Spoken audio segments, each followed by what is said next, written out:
Good morning, good evening, and good afternoon. Welcome in. Happy Monday. Welcome in, everybody. Pull up a chair.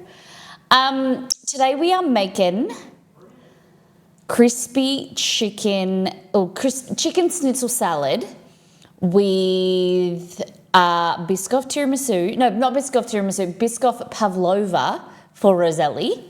And then I thought, maybe why don't we chuck in some mochi in there too? What do you think? What apron colour one? Black. Oh my God, I can't see. Red. I got blue on.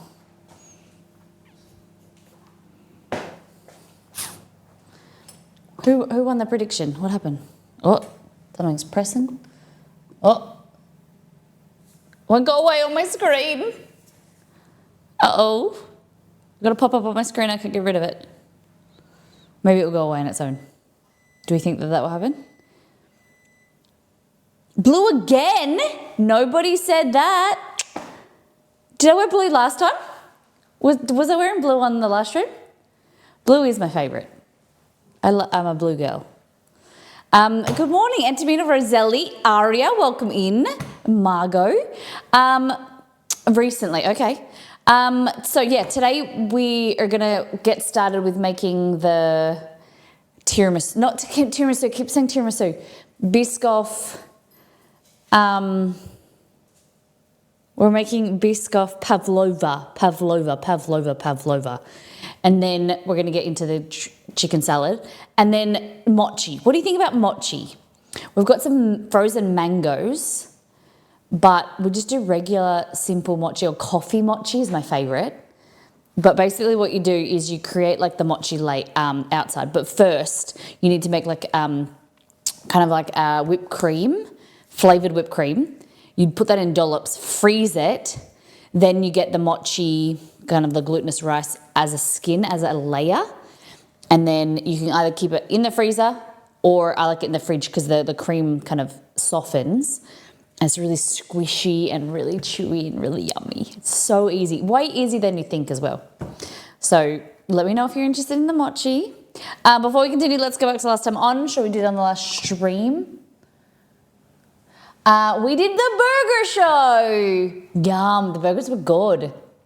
I only ate half. The focaccia was good too. We were meant to be the burger show, but we spent a bit of time. Yeah, it was wearing blue. Look at that.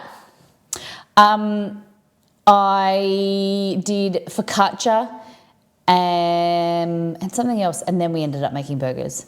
So we did fried egg burger. We used beef, and then we also used the meat alternative buds, which we recommend. Exceed would like to do like a buds versus impossible to see what he would prefer, but he smashed the burgers. They were so good. And then we took the focaccia to my auntie and uncle's house that night, and then they demolished them as well. They were, it was a good time. We talked about the denim as well, so I voted for it because I thought it might be fresh in your mind. Yeah, okay. And well, this was the first one I saw. I didn't actually see, I thought it would go with the apron. I suppose the yellow would go with the apron too, and so would the purple. So it's a pretty versatile little scarf here. Strategy, I like the strategy. So maybe keep that strategy and I might see what plays into it on Wednesday. You know, it's a nice scarf, thank you. Thank you. Yes, it was a lovely stream. And this weekend, we had a few people posting, a few exciting things happening in the community. Kate got a new car, which is very exciting to see. Over, I think, a year and a half, she's been waiting for the thing, so that the new car, so that got picked up on the week. We have seen a lot of people cooking and eating, so let's jump into Discord. What did you guys do for your weekend? Exceed and I had a really quiet weekend. Other than Friday night, we went to my auntie and uncle's to set up some IT stuff. I mowed the lawns back and front with, we have a lawnmower, but it's electric. It uses batteries and it's not very strong. So then we borrowed my stepdad's plug-in mower. And it's so much stronger. So we're like, maybe we get rid of ours. Because we really want a robot one, but the one we want hasn't been released yet. So we were like, why don't we just get or borrow his? And it did a really good job. So, yeah, I don't know. It's just like when you clean your house, when you mow your lawns, it just feels so much nicer outside. We've still got a bit to tidy up and stuff. Aren't you scared you run over the cord? Nah, so you just kind of flick it out of the way and you like, yeah, it is annoying. I would say that I do prefer the battery operated one because it doesn't have a cord. But we have a really long extension cord and you just flick it out the way and then you do a section. But it's really cool. And it is really like, I see, even though I didn't do much on the weekend and because I've been feeling bleh, it was really like a sense of accomplishment. And that's what I love. Like small things are but big things, and that make you feel accomplished when you have a to-do list or a checklist or something and you tick them off and you're like, oh my God, I actually did get some cool stuff, like some good stuff done, and I feel better going into the week. Like I had a good sleep. I'm excited for this week. I don't know what's going to hold, but I feel like it's going to be a good one. Never had a problem with the power of my battery one, but my lawn is smallish. Yeah, okay. Ours is just kind of like, we've got there's a bit of incline and it just doesn't, I think it's, the grass in some areas isn't compacted. So it leaves a lot of thrash, it's called. Or, when you the clippings don't get picked up by the lawnmower, they go back into the grass and it goes spongy. Yeah. Little things you learn along the way with DIYing. Anyway, what did you guys do? Anything small that felt big that was an accomplishment for your week? Was it doing the dishes? Was it making your bed, changing your sheets? Are you guys weekly sheet changes? We usually do them on the weekends. Or what's something good is washing the dogs. We wash our dogs most weekends, like Sunday nights. Make them all clean. I did that yesterday, putting in some new Ethernet wire. Ooh, Cat 6. Still got to finish clipping it to the wall. Oh, look at you with your cable tidying. I love that. Yeah, sheets every week for me is a good one. Cat 8. I didn't even know it went that high. Damn. I think I've heard Cat 6, Cat 7, but never had Cat 8. Damn. That's some fast wiring. Hey Ed, hey Bean. Me neither until recently. Okay, so Hell's Bells made these. Fun fact, these are golden syrup dumplings. So they're like dumplings that are cooked in Americans, you could think of them like biscuits, but they're cooked in like a syrup. The world's sweetest thing you've ever eaten in your life. I made them once. It seems like a lot of Australians grew up eating these, except for my family. I don't know, I haven't asked Exceed, but I don't know if he ate these. I had never heard of them until I started streaming. It must be, maybe it's an East Coast thing, but I made them once on stream. They are the world's sweetest thing, but, nostalgic for a lot of people. Hell's Bells said, it's been a while, I made these, golden syrup dumplings. And then a few people, Anita responded and was like, that is nostalgia from me. Oh, I'll see it later. But yeah, a lot of people were big fans. Where am I going? Dun, dun, dun. Kaz got her pizza of the month from May. Burnt ends with barbecue sauce, cheddar, onion straws, which I wasn't really sure what an onion straw is. Cheddar, cornbread. Weird but very good. Brisket with cornbread, barbecue sauce and cheese and onion on a pizza. That's weird but good. The brisket was perfectly smoky and tender. Look at that. Nice. I would try. I like the idea. See, but Exceed would probably eat two of them for, I don't know how, hand for size, but I feel like Exceed in a meal, he would eat 2 of them. So we would have, and then I would eat half of one and then eat the rest for leftovers. We'd have to get 3 pizzas that size. It looks good. Oh, what's this sauce on top? What's this is this ranch? Coleslaw? Interesting. We would only have them very rarely. We would do a stew and dumplings and set aside a few to do in syrup. Interesting, okay. Stew with dumplings and then use some of the dumplings to do in syrup. I like it. Coleslaw, nice. Kaz, for your year so far, so you're up to 5 this year. Are you ranking them? This looks so good. Passion fruit and papaya. I'm not a massive fan of papaya, but I can imagine it would be delicious. Passion fruit and papaya shave ice with coconut ice cream flan and fresh diced mango. Damn. Look at that. I want to know what this flag, this is a Hawaiian flag. This is not, is it? Well, I didn't know what flag this was because I got confused with the Union Jack threw me. Hey, John, we've been streaming live for 21 minutes, actual on stream for 11. We've been talking about what we did last time on, and now we're doing deep dive into Discord. That's your 30-second recap. Hey, Anne, what flag is this? Because I thought Liz was in Hawaii, and Hawaii is... Hold on. But isn't Hawaii a state of America? How does that work? Yeah, we own it. It's a state. Each state has its own flag. But I thought like an American country or state would be very keen to get rid of the Union Jack. I don't like the term. I know it makes sense, but I don't like the term. We own them. We own those people. Just getting something out of that.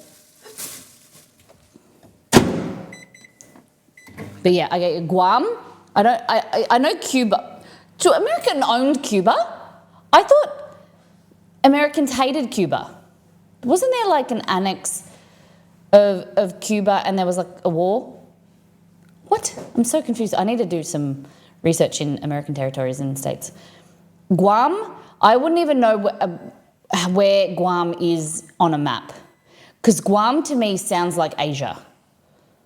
Cuba is its own country. Yeah, okay. I thought that. Union Jack flew officially on the flag until conquering King Amala, who was the 19th nation, single state. The Union Jack flew unofficially as a flag until 1816. So many independent countries kept their Union Jack. It's interesting. Yeah, but they're not an independent. Hawaii is not an independent country. Is it? So when it became a state of America, they incorporated the Union Jack. Okay. Puerto Rico, not Cuba, but Puerto Rico is do you call it a territory? Because I remember Roseli, Roseli's our Puerto Rican princess. She's our number one go-to girl on the ground. Well, she's not on the ground, but Anyway, Roseli tells me that Puerto Rico is part of the US, but they can't vote in the Senate. Is that correct? Is that correct? They've got like only partial voting rights. Guam is near Taiwan. Oh, so far away. Okay, near Taiwan, which is near China, which is near Malaysia, Singapore. So it's above us. Okay. It's closer. Okay. It's a territory. They don't have federal representation. Okay, thank you. Interesting. The only state I know is California. It's a bear. The US Constitution does not give Puerto Rico residents a right to vote for members of the House of Representatives because Puerto Rico is not a state. Interesting. Thank you. So interesting. Don't you think? You know what's not interesting? These two things here, the Bounty and the Mars, they are no good. The packaging reminds me of like knockoffs when you go to like Indonesia and things, but they're from the UK. The Maltesers one are delicious. I'm trying to recreate them. My malt syrup Remember months ago I told you I bought this malt syrup? I don't actually like it. It has a really bitter taste compared to malt powder, but I'm trying to recreate these malt biscuits covered in chocolate. They're really good. These Mars, when you think of a Mars bar, which North Americans you wouldn't because you don't know what I'm talking about, a Mars bar is the equivalent of a, oh shit. A Mars bar is, I've got a recipe on it and I've totally forgot. It's an Milky Way. Oh, Margot, amazing, VIP. So a Milky Way bar is the same as a Mars. So you would think this Mars bar Secret Santa biscuit would have caramel, but it doesn't. It doesn't. It's chocolate and it's not even any good.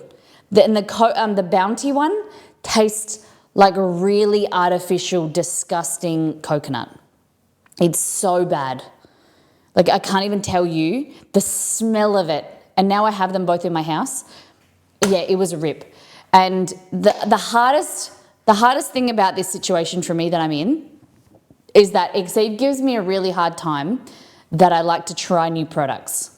And he said if there's a new product that's released, new version of variation of a product, then I'll buy it. Yeah, because I have a cooking show and I like to share with you guys. So these were new and they were on sale. I think they were like $3 each or something. So I wasted $6. And I don't even want to, they're so bad that it's not even like, oh, I wasted my money, I'll eat them. I don't even want to touch them. I might give them to Belgor. They're so bad. It's research. But the Maltese ones, they're good. They're really cutely shaped as well. I'll bring them over and I'll show you. I'm just going to stop this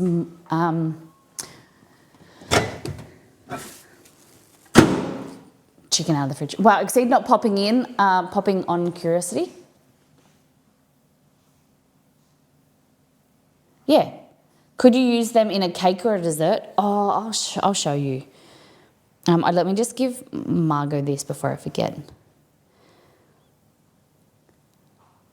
Rolls. Look at me. It's organised. Yeah, so the Maltese ones are really good.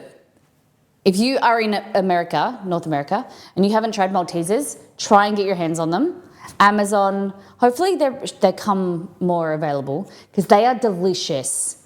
Malt chocolate is amazing. These remind me of TV Snacks malt sticks, and I have to try to recreate them because this was my variation yesterday. I tried to make some malt cookies. And so these are what I came up with. And then I had extra dough or batter. No, dough. So then I filled them with pistachio powder, paste.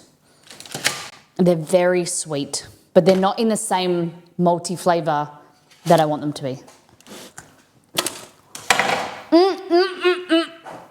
They aren't called Whoppers. Whoppers are a competing product and they are subpar. You cannot compare Whoppers to Maltesers. Maltesers are light and fluffy and crispy and crunchy and yummy. Whoppers are poopy balls. They're crunchy poopy balls. See, Roseli says they're not the same. Roseli, now tell me which one's better. Yes! Whoppers are not as good. I love being right. Yeah, if you like Whoppers, get prepared because Maltesers are going to blow your mind. They're so good. Okay, let's moving on. I'll get off my high horse. I'm very anti energy drinks. The same way that I am anti, it's personal preference, you know, you do you, boo. People that drink sports drinks on the regular. Unless you're like a professional athlete or you're sweating like lots or you're hungover, I don't think people should be drinking like Powerade or Gatorade all the time. This is the same, like energy drinks. I just never been a fan of like the amount of sugar and the caffeine, and they're only good if you mix them Red Bull and Jaeger. But yeah, this was really good. This was green apple lemonade, 0 sugar. It's got 8 calories in it. But why? Okay, we've got grape soda, we've got orange soda. Why isn't there more apple flavored soda? This was delicious. Why don't we have more apple? Like, there's so much apple juice and there's such a plentiful stock of apples in the world. Why isn't there more apple soda? Ask yourself that. It is so yummy. That apple teaser, you know, that we have in Australia, this apple teaser drink, it's so yummy. Why isn't there more sparkling apple sodas around? I think I would only drink energy drinks now before a drag gig. Yeah, hey, Annie, well, by the way. It's kind of be like a non-alcoholic cider, you know. Yeah. Maybe we should start our own apple soda. Maybe that could be, you know, new Molly product. Apple soda. We have that at New Year's. Yeah, but like it's a sparkling apple cider in a wine bottle, right? Why not, like, when you go and reach for a Coke, there be apple soda there? Like, peach soda is pretty good. Oh, we've never tried that. But, like, you know what I mean?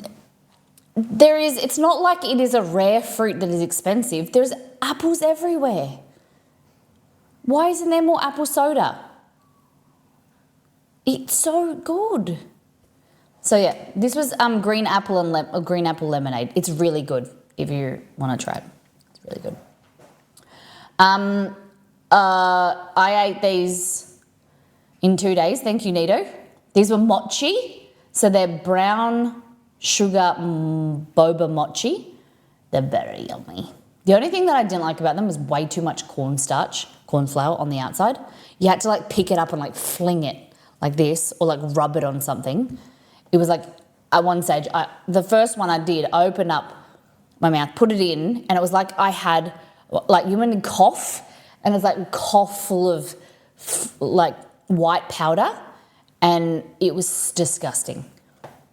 I get it why they have it, like so it doesn't, you know, get sticky and stuff, but that was the most annoying thing. I don't drink caffeine or energy drinks, so I'm one of those where one sip of an energy drink, I'm bouncing off the walls, okay? Is the apple flavour natural in the soda? I don't know. I have to look. Can you Google it? Oh shit, please. Little fun fact that I thought was a bit cheeky. So I was looking to buy this on the online shopping. I typed in V, just the word V, press enter, Red Bull came up. Like, I typed in V space, enter, and Red Bull popped up. I thought that was really cheeky. That just some ploy. I don't know if it's a search thing. I don't know if it's on purpose, but I thought it was very cheeky. Hey, Liz! Liz, you just gave us a massive discussion, talking point, on the Hawaiian flag. Didn't know that it had the Union Jack. So I knew you were in Hawaii, but I was unsure of the situation of what flag that was, because I was like, is she like country hopped? But now we learned that Hawaiian flag has the Union Jack. Gotta search V energy. But don't you think that is a bit cheeky on the behalf of like Woolworths, that you have to write V energy or to get like, and Red Bull pops up? Totally. They probably pay them, to make that happen, definitely. Crispy coconut chicken bao from Marley Spoon. Nice, not great. Definitely think that the Mollytopians, we can do a better version. So it was panko and coconut encrusted chicken. Then it had coriander or cilantro, spring onion, and a mayo dressing that was just sweet chili sauce with mayo. So I think we can definitely bougie it up. Maybe add some like pickled cucumber in there or pickled ginger. I definitely think we could do a better job. But overall, it was yummy. It was nice. But I know that like Marley Spoon, HelloFresh, their basis of like minimal amount of ingredients, not too much fuss, easy, which it did. I like V-Way better, but some places only have Mother because of deals with Coke. Yeah, I didn't even know that Mother was still a thing. I thought it was just Red Bull and V in Australia, but shows how much I don't drink. So I made a bold statement, and turns out that I seem to be wrong. I said, the best brand of tuna, don't even try and change my mind. See, Serena tuna from Italy, I think it's from. Turns out, nope. Hell's Bells just said, I'm going to try and change your mind. Please give me one try and let me know your thoughts. This is from Aldi. Ocean Rise Yellowfin Chunk Tuna. Italian style. So, turns out I have to go to Aldi today. I'm going to put it on my list to do. Has anyone had Ocean Rise tuna? Turns out I've opened a bucket of worms. Is that the right analogy? A bucket of worms? A pot of worms? A tin? No, Nido. No, like tin tuna. This is good tuna. Serena, Italian, is can of worms. Tin of worms, can of worms, whatever. Potato, potato. Why can't I have a tin of worms? Anyway, I've opened it. For the last few weeks, remember I told you I've been craving tuna, but I hadn't acted on that craving? Well, damn. Kate also recommends these ones in spring water. So I mixed, oh my gosh, Safe Catch Yellowfin. All right, Costco. Okay, so I mixed tuna with Kewpie mayonnaise, spring onion, a little bit of coriander, cilantro, salt and pepper, and maybe some chili oil, I'm not sure. And then I put it inside sushi rice, and then that was good because I don't really like seaweed. Wrapped it in seaweed. Holy mother of God, what have I been missing out? It was actually delicious. Put a bit of soy on top, and I ate a whole tin of tuna. I made 4 onigiris, and they were amazing. And so then the next day, I didn't have any tuna, but I did beef. I don't know if I took a photo. Oh, I didn't. Hold on. Then I took ground beef with some beef stock powder, some MSG, and then from there I sushi rice and seaweed. Oh my goodness, guys. Oh my good golly. It was so yummy. And I have to...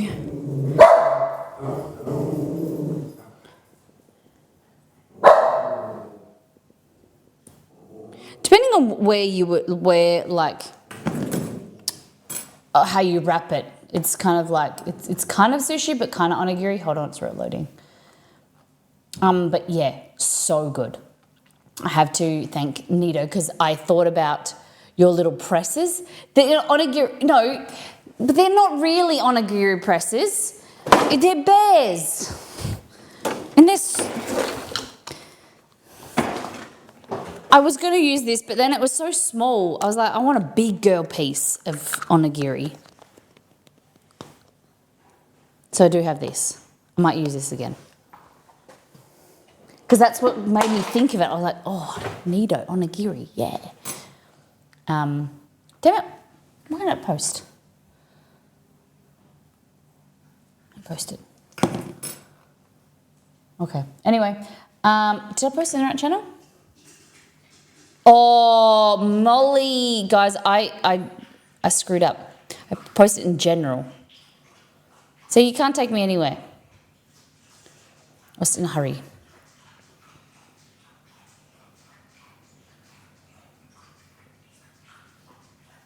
There we go. All right, then what we got here, Nido, I can't help but love the Tendaco, one pan dinners. What is a Tendaco? Tendaco. Tendaco? What's a Tendaco? One pan dinners. Looks good, like faux meat. That's just the brand. Garlic bread, was that included in your one pan? Or was it two pans? And then a nice molly cup in the background. Looks good. Looks good. Tell me what it is. You need to give a description of what is actually in the food, please. Exceed one pan and one air fryer. Okay. This exceeds crispy chicken bao. Nice. And then Anne, this is the dinner my boyfriend and I served for dinner on Saturday. A virgin watermelon mojito. Yum. This looks good. I love. Tell me what you put in your virgin watermelon mojito. And then this is the sausages I made this week at school with orzo, salad and cherry pie. How fantastic. That's really lovely. So your boyfriend and you served for his family, is that correct? Yes, how amazing. Look at this pie. Look at that. How amazing. Was it good? Were you happy with it? It looked really pretty. Yum. That cherry juice. Ooh, be like sticky. Yum. It was crushed watermelon, mint, lime and Sprite. Very simple and very yummy. Interesting. Sounds good. You know, Sprite in Australia, what we call that is lemonade. And then this is beef sushi onigiri. It was like, some of it was shaped as onigiri, but so it was ground beef, just cooked like as a patty with beef stock, bit of MSG, salt and pepper. And then you put chopped spring onion or scallion, QP, soy sauce. It was really simple, but it was tasty. And that's it. Thank you everyone for sharing. Okay. Oh, it is still tied up. Felt like it was undone. All right, let me know if my microphone goes weird today because it's pinned to my scarf, okay? Yeah, we make dinner for his parents and brother. They all live together. Nice, that's really lovely. I like that. Fabulous. Okay, so the options for today, which order you would like to make them, let me know. Biscoff Pavlova, mochi, like a coffee mochi or a mango mochi, whatever mochi, and crispy chicken schnitzel salad.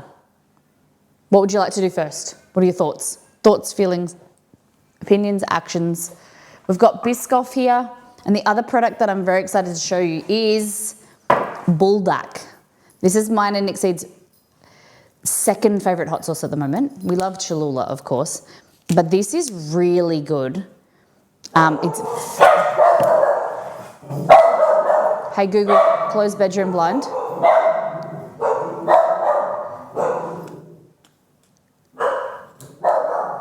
Hey Google, close bedroom blind. Sorry. Delicious. Delicious. Mario. Better late than never. Yeah, girl. Thank you so much. Mario says thank you. Look at this. Thank you very much. $606 to $611. Damn. Thank you for the $5. Beware, beware, beware, beware. Thank you for the $5 for getting us started this week. Sorry, I said beef salad in the poll, but you know what I mean. We're making chicken salad. Good morning, Scaffy's wife. Welcome back. How was your weekend? So, Pavlova mochi. 58% of you want to make mochi. We could do Biscoff mochi too. The Pav is a redemption from Roseli.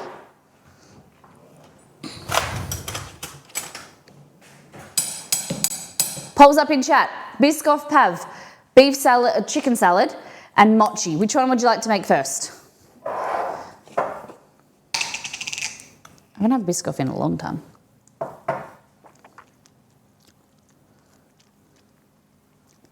It is yum, isn't it? It's very sweet. Okay. Polls up in chat. Biscoff, Pav, beef salad, mochi. Let me bring up the recipes. Have I given McMargo VIP yet? Yeah, I have. Ba-ba. If I promise you things like that, remind me if I haven't done it, okay? Super sweet, right? Liz, are you back from your trip? How was it? Was it amazing? Tiramisu mochi, glutinous rice flour, sugar, water, heavy whipping cream. Salad is making a comeback. It's chicken, it's crispy chicken salad, by the way. Crispy chicken salad.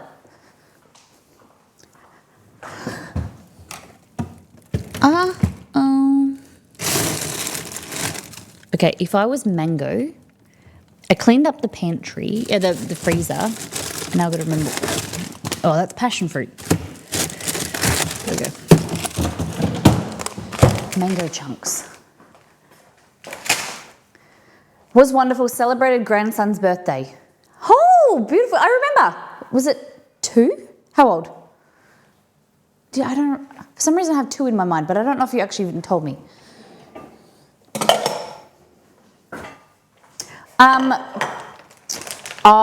We caught up with some family on.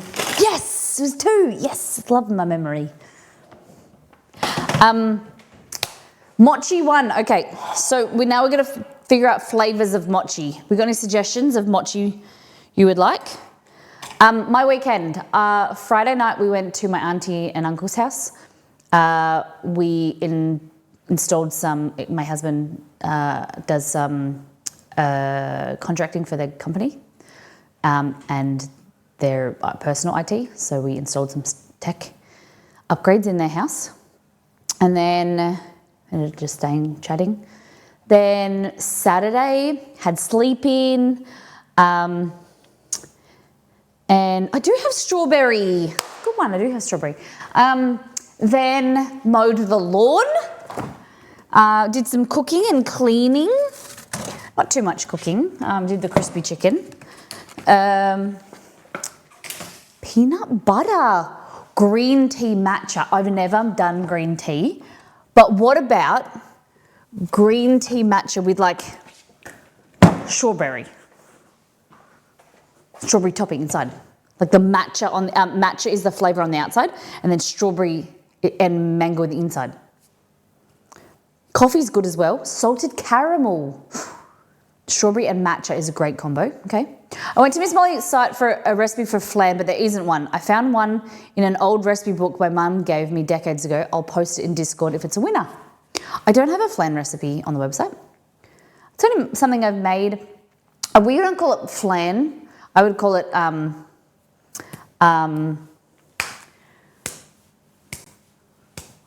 something de leche condensado.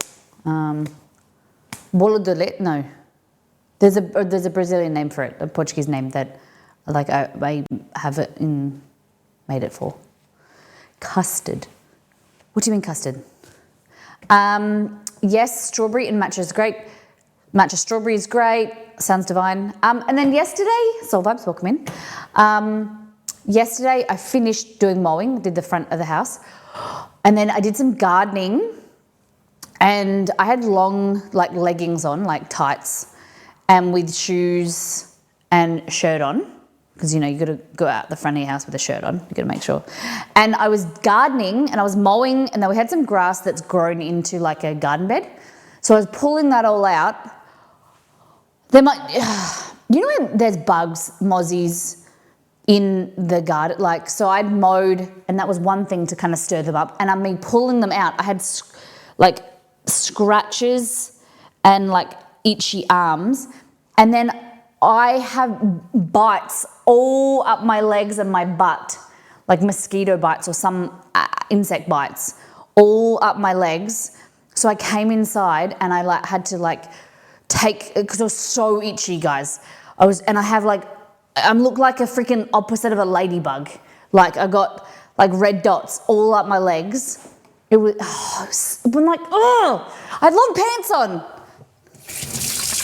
And I was so itchy that I had to go and have a shower. It was the worst. Because there's one thing getting like dirty and like grubby from the like,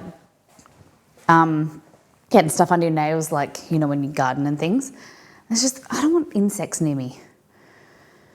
We've told you to stop coating yourself in honey before you go in the garden. I know, but like, it just gives me a really good tan, you know? Get sticky. It was just like a naked gardening day for us. Yeah, naked gardening. But, you know, I get it. Naked gardening's good because you get like a nice, even, like, dewy tan. I get that. Honey's good for you as well. You know, it's good with the softening of your skin. But, yeah, don't garden fully clothed because you just get attracted to the insects. They, you know, love you. Okay, flavors. Let's go with matcha, strawberry. We're going to do the cream part first though. So I got to find my matcha. I can first use my matcha whisk. I don't actually know where I put the matcha. I went through this stage where I was drinking matcha. I had a little container for it and everything, and now I don't know where it's gone.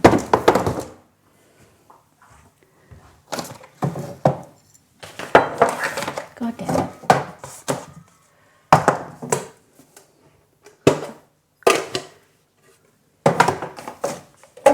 Everything goes missing in this house.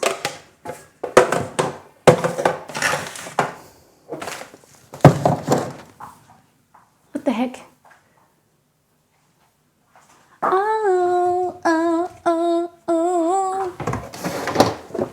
Do you like my singing? Okay. I did have much left, don't I?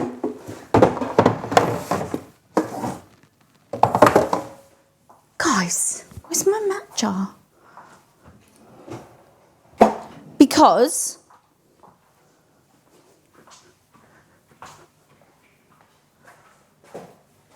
have you been doing Molly? Above average, below average at times, but I've been good. I'm doing all right. I'm just trying to figure out what's like.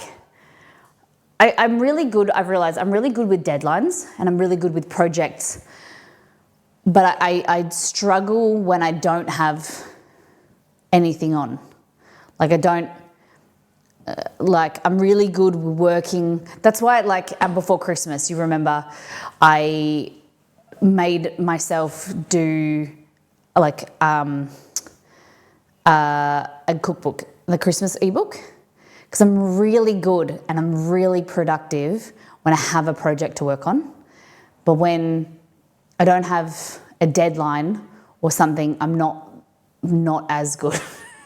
So I don't really have anything on at the moment, like other than the website and things, but I'm just trying to figure out, I'm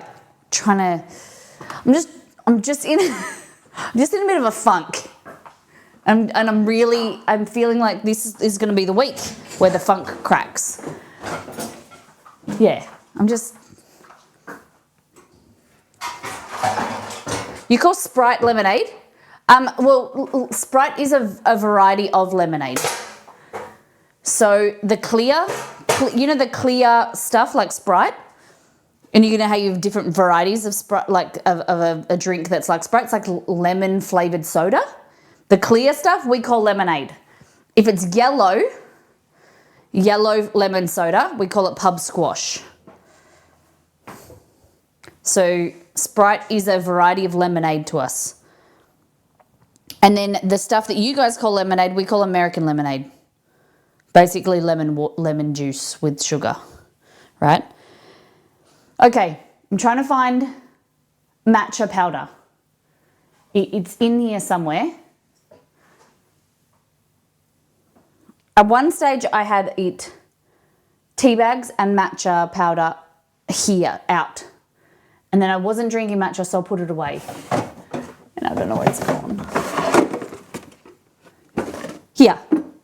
See, just needed to be taller.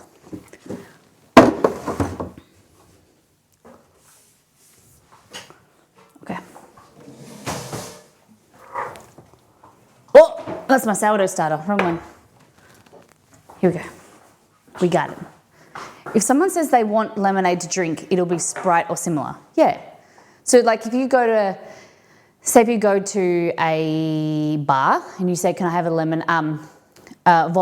vodka lemonade, you would get like a glass with Sprite and vodka. Yeah. Okay. So we need 100 grams of glutinous rice.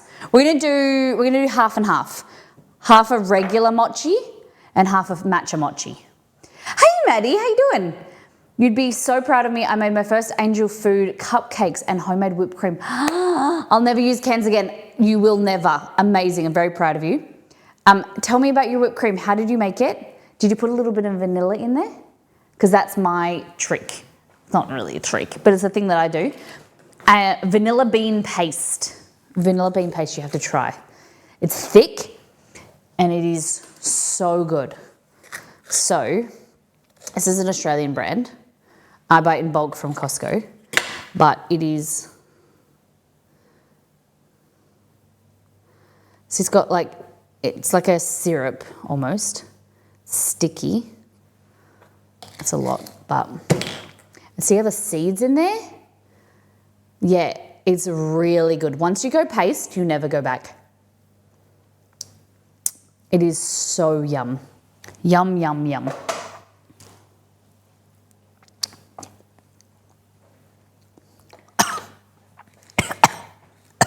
Yum. Try it. I got a few people in the community to get it. You can buy it online, I think at Costco. Roseli? Costco? Not Costco, Amazon. Okay. Glutinous rice flour here. You're gonna need a bowl like this. So we're gonna do 2 varieties. And they're all gonna be for me because Exceed doesn't like mochi. Okay. So to make mochi, you're gonna need glutinous rice flour. You can get this from the Asian grocer. You can buy it online. It's really cheap. Comes in a bag. I'll get it. This is the brand variety that I buy.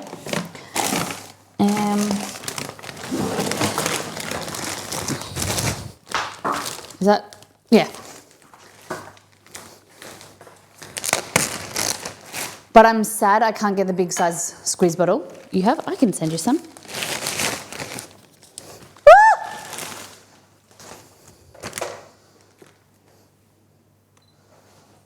So it comes like this. Glutinous rice flour. Like that. I think this is from Product of Thailand. Product of Thailand. Glutinous rice flour. Okay. So this. 0, I'm going to put 100 grams. Yeah.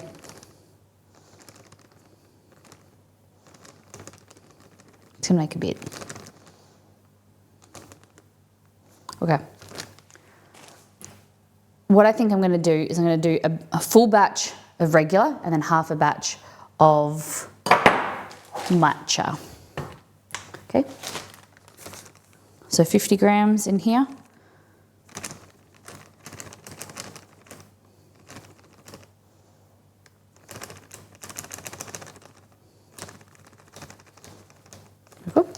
Okay. And then into here, I'm going to add, let's go with half a teaspoon of matcha. I've never done this before. We're going to try. Okay, half a teaspoon. No, let's go full teaspoon of matcha powder. Okay. We're going to need some sugar. So we want this, we're halving it, so we want 25 grams of sugar.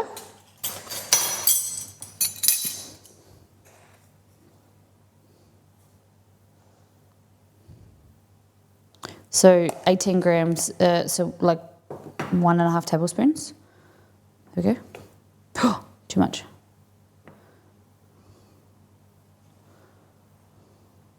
Three teaspoons, I reckon. Cool. And then this one is going to be a full 50 grams. So 2 tablespoons. Or not.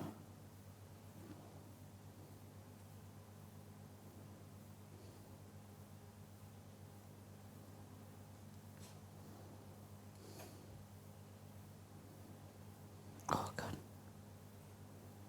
There we go. I'm very excited. Nita says I'm making the famous Molly carrot cake this week. Yes. I'm so excited. I hope you love it. Okay. So now we need 180 mils of water. And then we're going to microwave, cover and microwave them and then stir. They're easier than you think. So it's just under 3/4 of a cup. Okay. And all you need to do, like this, and then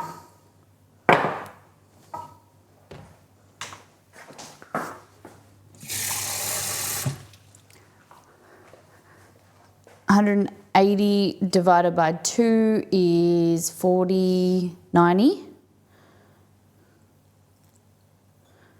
grams.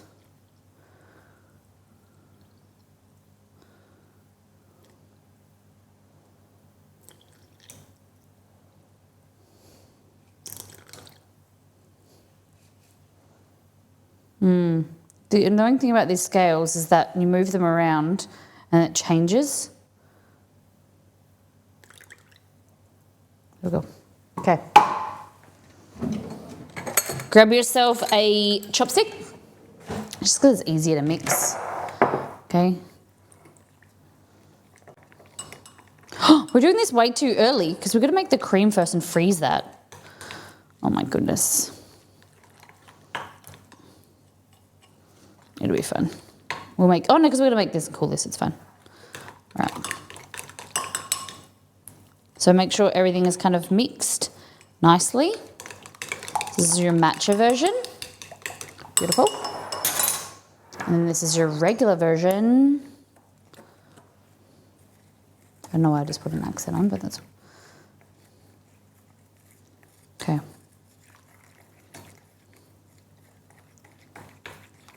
You want to make sure there's like no lumps, because when it starts to cook, the lumps will then make it harder for you to, you'll need to knead it more.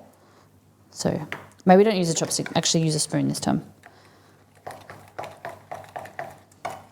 Okay. So if there's no lumps, it'll cook more evenly. Cool.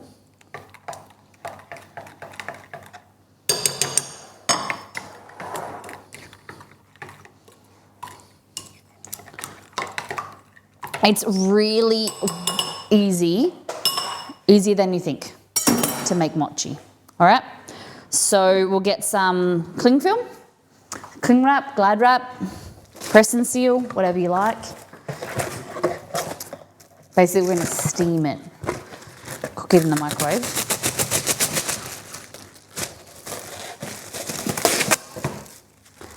Like that, nice and taut. And you want to cook it for a minute first, and then we're going to stir it, and then 30-second bursts.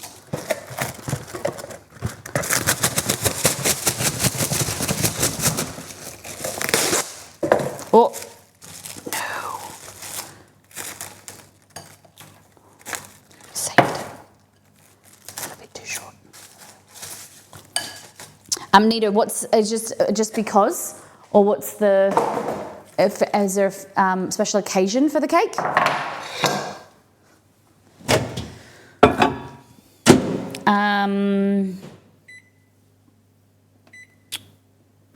60 seconds.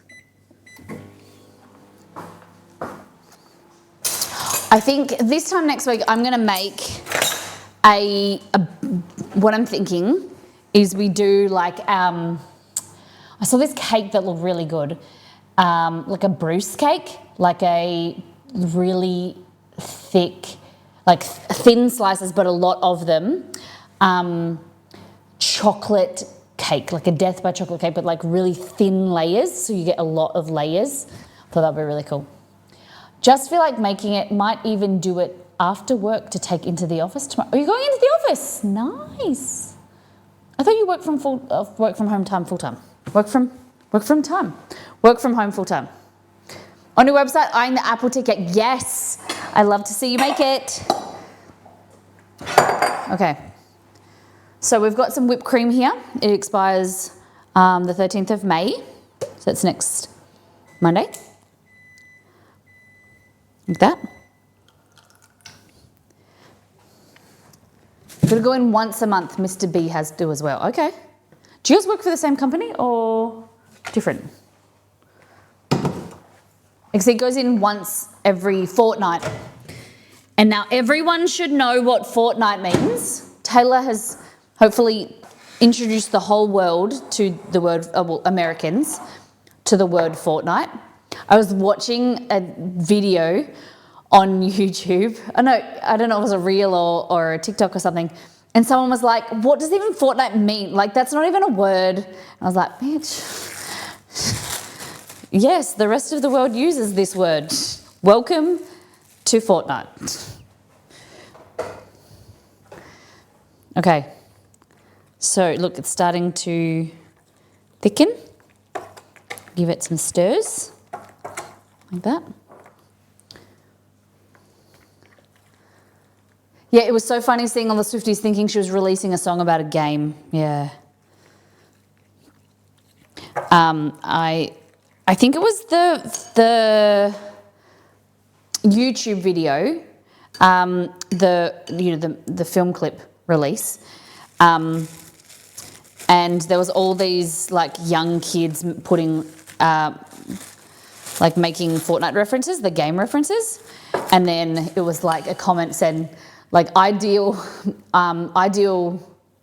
demographic, and it was like a picture of like a girl emoji, and it was like what it bought or something, and it was like all these like Fortnite like meme references and stuff, just like all these young boys, there's nothing young boys, young girls as well. Okay. I'm sure Taylor Swift loves a bit of Fortnite. She'll be dropping, yeah.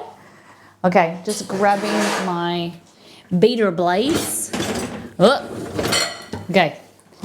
If Exceed put my beater blades somewhere, they would be right here.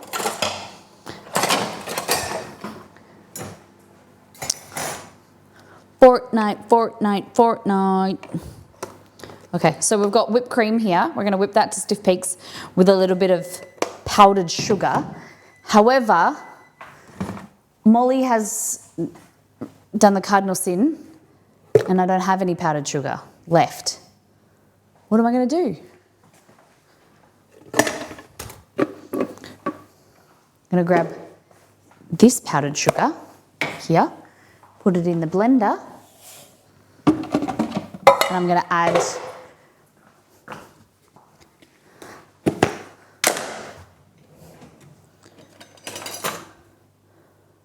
half a teaspoon of cornstarch. There we go.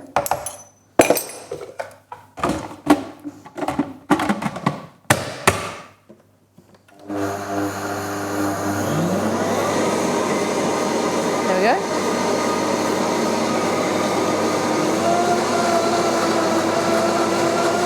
Powdered sugar.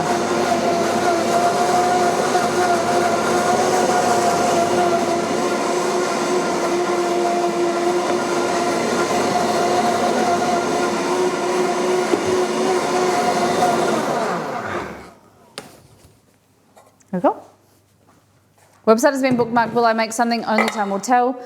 But I like this apple tea cake, the lemongrass noodles, the miso chicken, and the apple gin. Yeah, thank you. Thank you very much. Hope to see you make it. Everyone makes some stuff. It is very good, if I do say so myself. Simple recipes that everyone can make. Okay.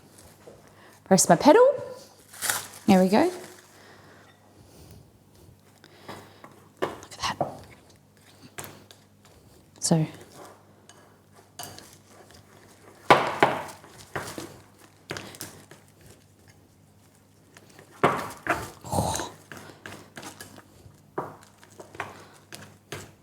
There we go. Look at that. That's mochi, guys. Sweet, sticky, covered. And let that cool down for a bit.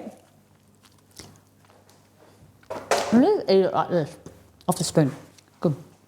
Okay, the other one.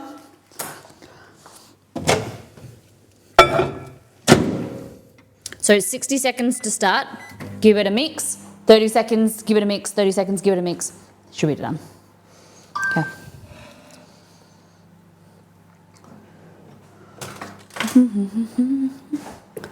Okay.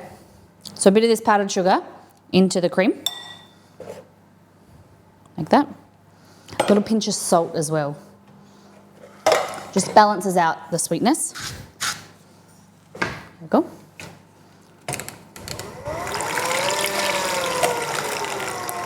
The powdered sugar is going to help stabilize the cream to kind of set you off for success, so it doesn't have as much of an urge to kind of split if you over whip it. And then also cold cream comes straight out of the fridge. Cold cream will kind of keep its emulsion, keep it stronger so that it whips, incorporates air without separating. Okay, so cold, fresh cream, a little bit of powdered sugar. Some people add gelatin. There's other different tricks you can do, but I like a bit of powdered sugar, that's it. I don't like it too sweet either because we're going to add strawberries, mango, whatever.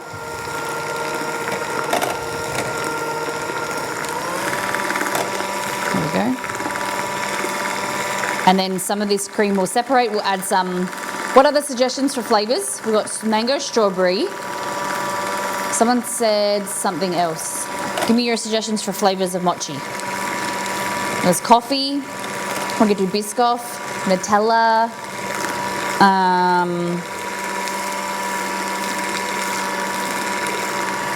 We got matcha, of course. Matcha's going to be the flavour of the outside.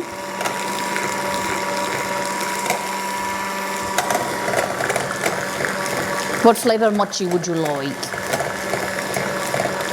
So use my petals here. Exclamation mark Elgato, guys, if you didn't know. The kitchen is elevated with use of Elgato products. We're sponsored by the team at Elgato. And I'm going to do some, I've got something arrived this week, which I'm excited to show you. I'll probably open up Wednesday. This. Yum. I think I might put a little bit more sugar, I think. I don't know.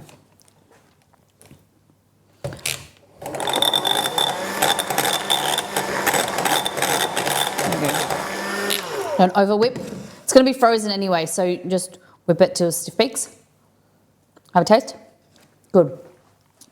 That little bit of salt in there is important. Okay. Set that aside. Grab out our mochi. So this one's matcha powder.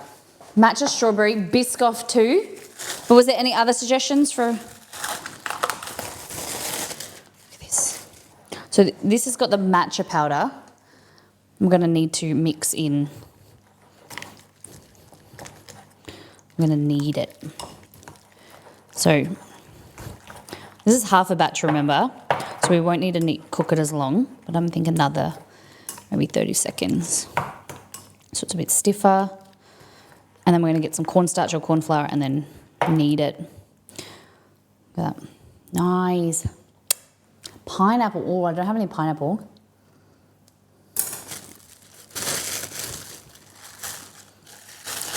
Pineapple mochi. I do have some crushed pineapple. What do you think about crushed pineapple with cream? What do you think?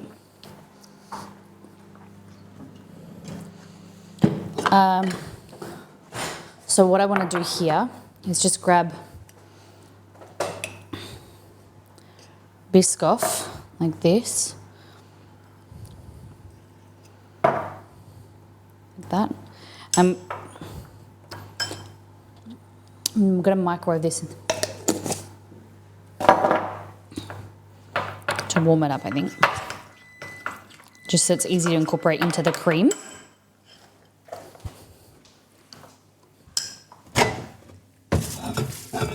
Ooh, hot!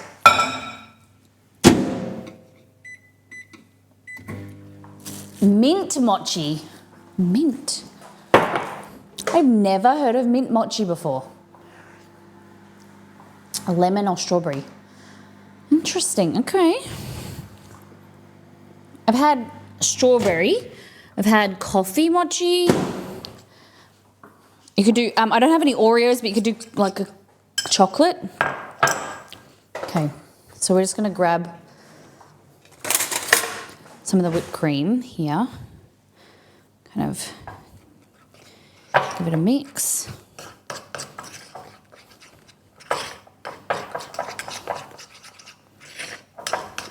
You don't want the Biscoff to get too hot because it's going to melt the cream. There we go.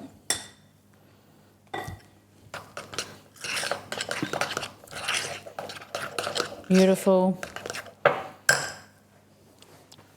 Grab a tray. We're going to do our flavours. Okay. Mint and chocolate. Okay. Mint and chocolate. All right. So what I'm going to do is grab dollops of this.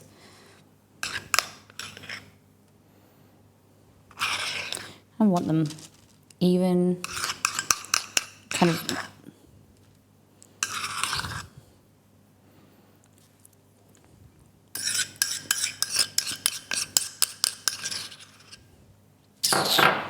Make this one a bit smaller. We can get 4.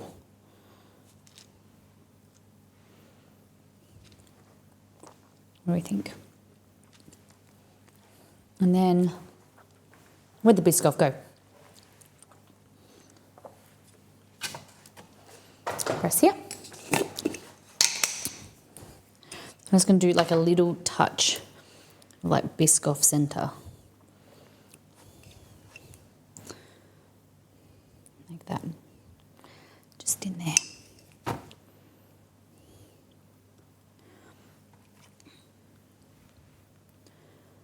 we go. Fantastic. Okay. Look at my fingers. Where did I put that? Just chuck it up there. Okay.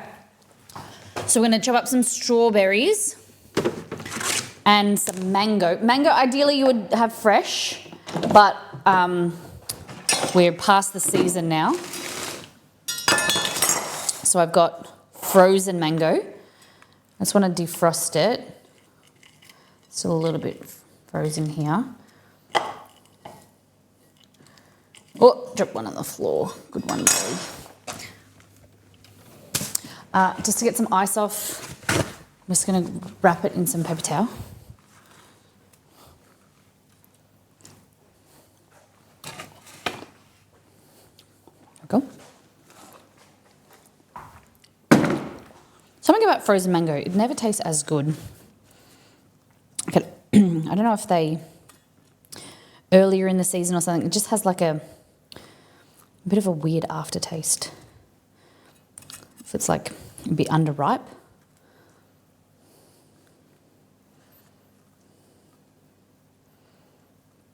Probably could have put this in the microwave for maybe, 10 or 20 seconds just to warm it up slightly.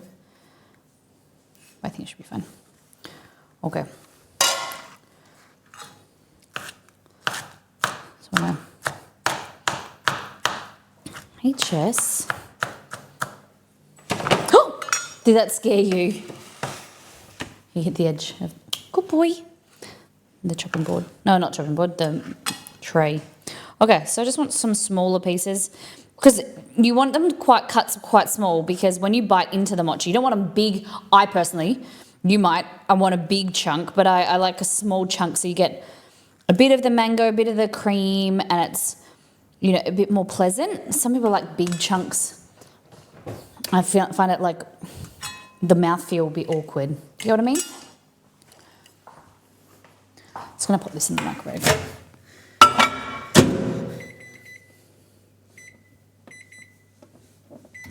Okay. So this, I'm going to try and do some...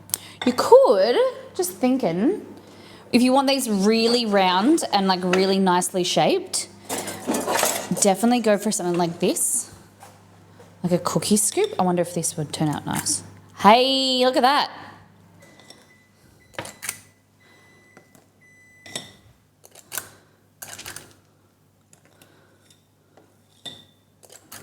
Look at that.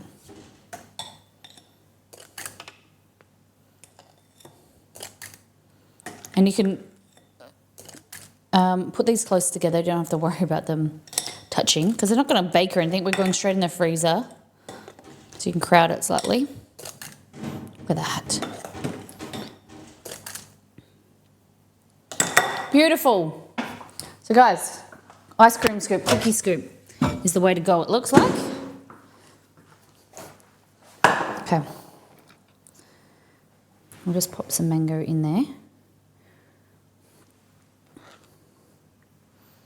It seems I've got bigger as I've gone along, but that's fine.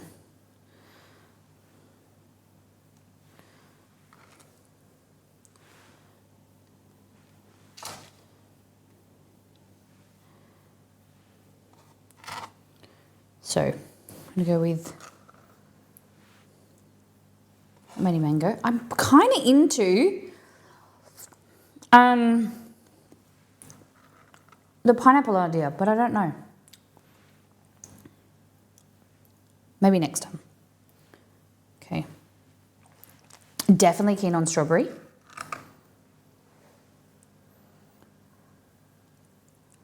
Yeah, I don't want to do too many, one flavour.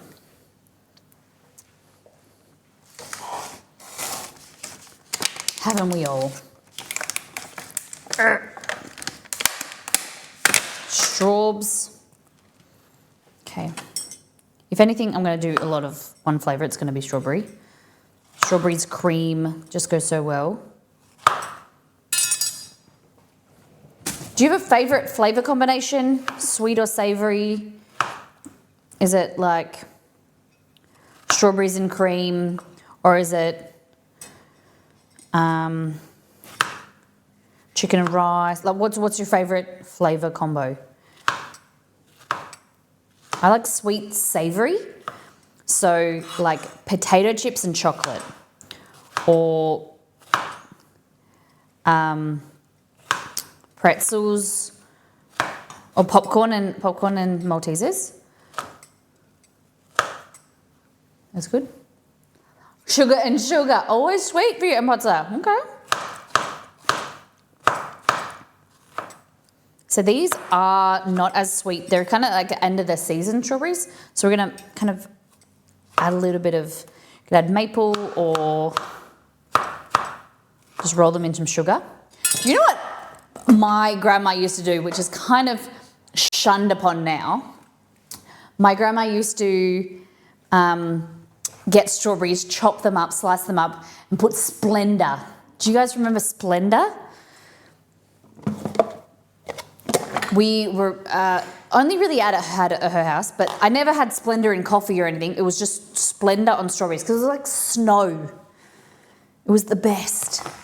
Like you just would shake the box over the berries and it was like snow. It was amazing.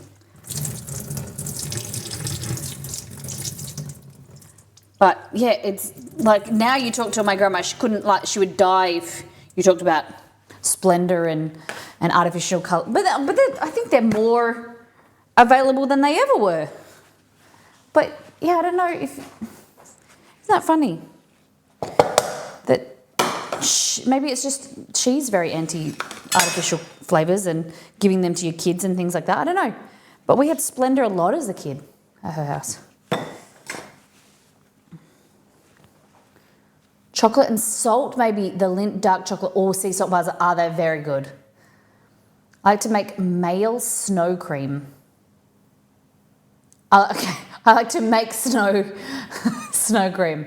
Shaved ice with milk and sugar. Yes! Like bingsu. Yeah. So good. Try milk with condensed milk. So you can, instead of sugar, I use condensed milk. Trend now is stevia, which is more natural, but more disgusting. Splendor is still alive and well over here. Equal and Sweet and Low are less common nowadays in my experience. Okay. There's a specific generation that goes berserk over the mention of MSG. Yes, we had this conversation on the last stream, actually.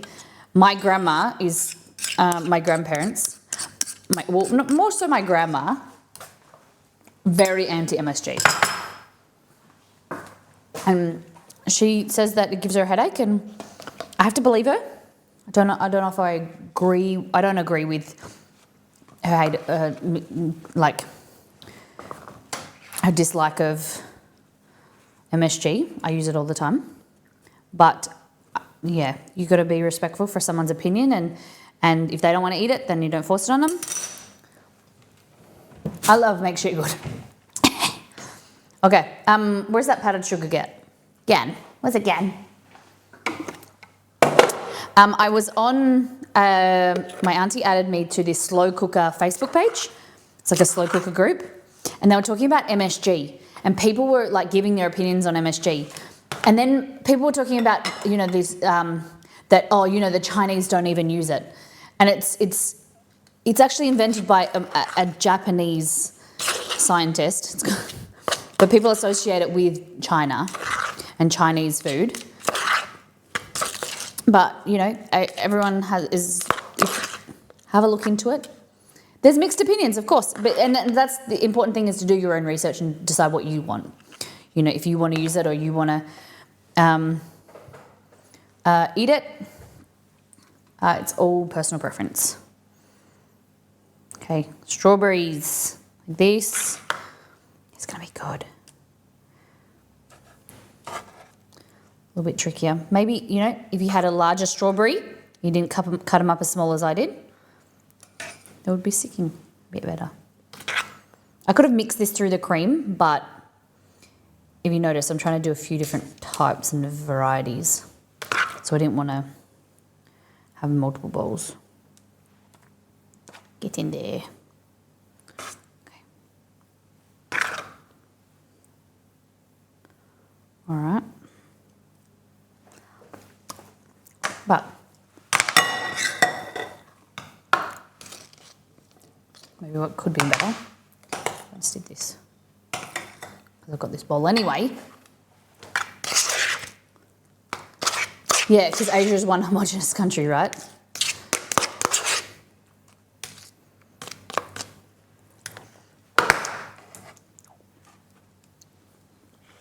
Okay, so grab your scoop.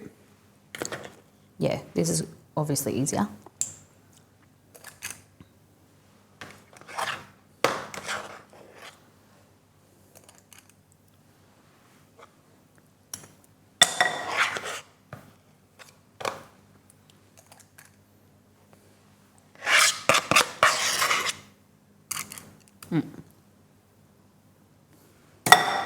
So the rest is for Molly. Okay. Got two fruity varieties, a Biscoff. So do we do Nutella, like a chocolate, or a coffee? I'll put it to you guys. Chocolate or coffee? Chocolate or coffee?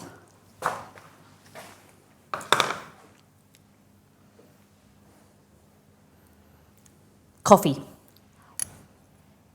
1 vote for coffee, 1 vote for chocolate.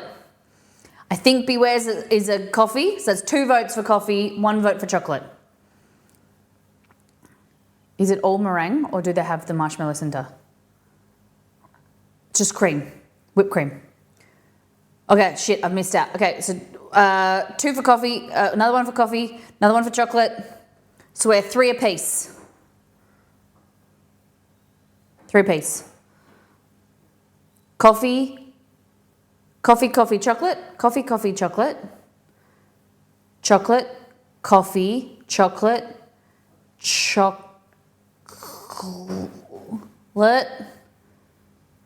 coffee. 4-4. You guys suck. Coffee or chocolate?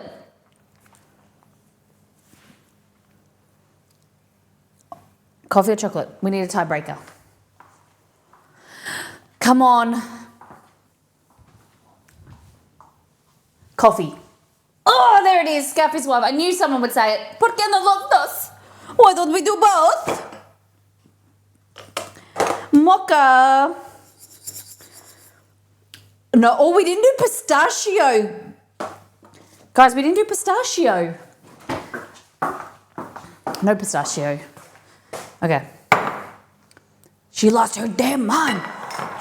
Oh, pistachio. Now you want pistachio. You shouldn't.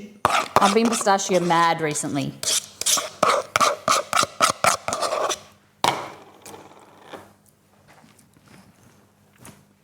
I don't want to whip any more cream. I kind of regret doing so many. The mango ones. I'm just going to eat the mango off top.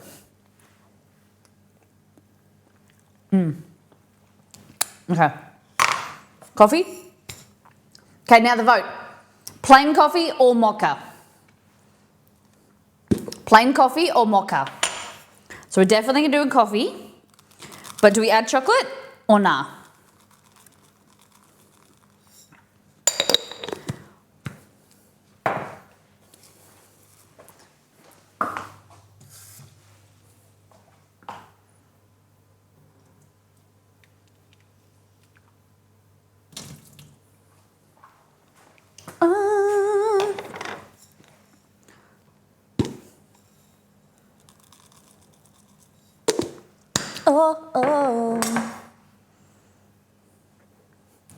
Okay, so I'm going to take this off, put that in there.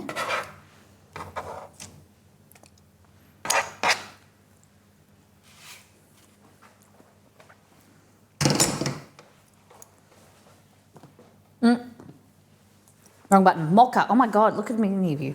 Okay, so here, coffee and water.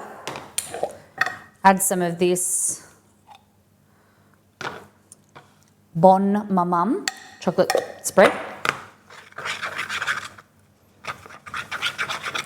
Probably should have kept some of the chocolate spread aside to then put in the centre. You know what I mean? Let's do that. Okay.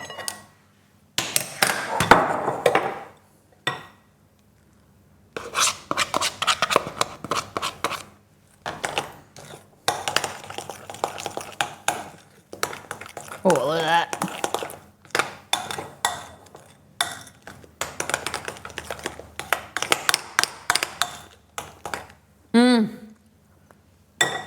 Oh, that is good. Oh my God, it is strong. Holy dooly. I was like, oh. Initially, I'm like, oh, it doesn't have much flavour. Woo! Woo! That's a lot.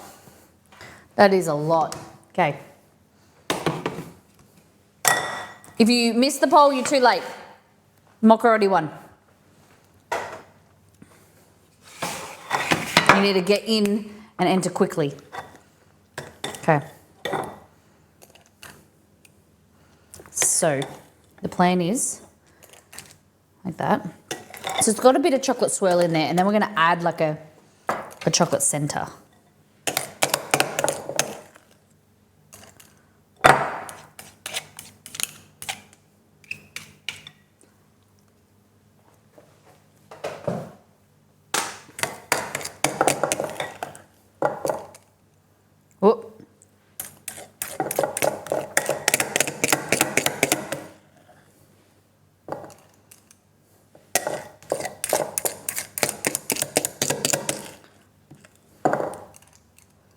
So you just need to go to the Asian store or online, get some glutinous rice flour. That's really like all you need. Sugar, corn flour, cornstarch to coat at the end. It's so much easier than you think. Okay, so this is from before. I'm just going to add a little bit of this chocolate in the middle. Not too much. Oh, that's a Biscoff one. Wrong area. Okay. And then this will all go in the freezer.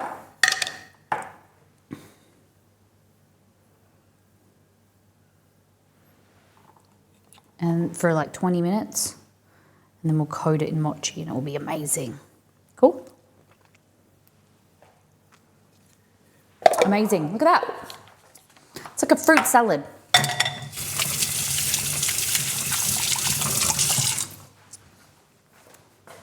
Look at these little things. 2, 4, 6, 8, 10, 12, 14, 16, 18, 20. 20 little mochis. For Miss Molly only. I'll probably take some to Belgor. He has been hounding me. My brother has been hounding me for weeks for the jalapeno popper dip, which we're making on Wednesday. So I'll have to give him some mochi and some dip. Okay. Now, so this is what it looks like. Later on what we'll do is we'll knead it. Look how amazing this looks. So stretchy. We're going to knead it and we'll roll it out and then we'll wrap that around our little cream things. So we need to let it cool down completely. It's too hot. But you could definitely just grab that like this and just munch on this. Sweet, sticky. And then we also have this variation. Hey Logan.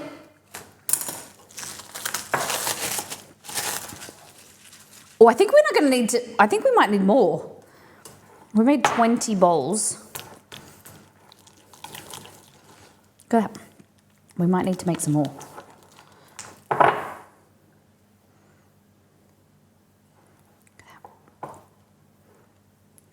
And this is matcha flavored, so it tastes like grass. Sweet grass is better than without sugar. Matcha without sugar is gross, but add a little bit of sweetness and it's delish. Okay, so now we're going to go from one sweet thing to another. We're going to make pavlova. Who has never heard of pavlova before? Or maybe who has heard of pavlova but never eaten it before?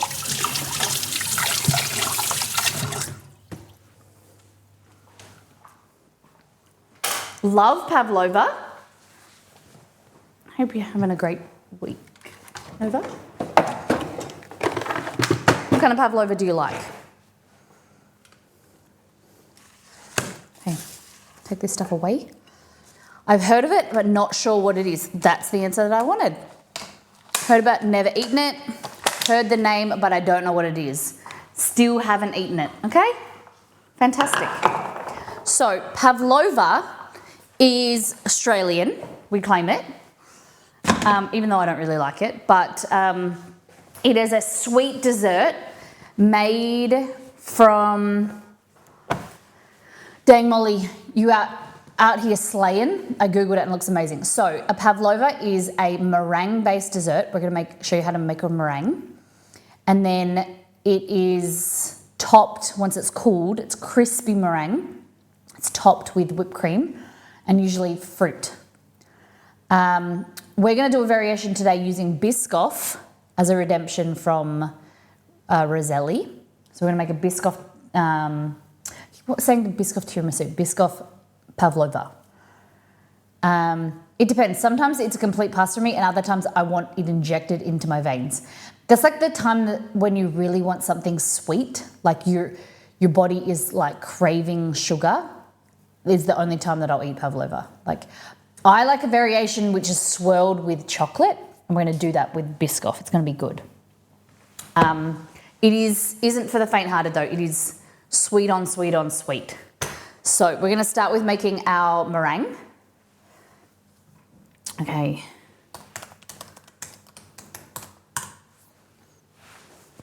Pavlova hits harder in summer, yeah? Oh, I'm not a fruit pav girly. I just like the meringue with the cream and like chocolate. Okay. So,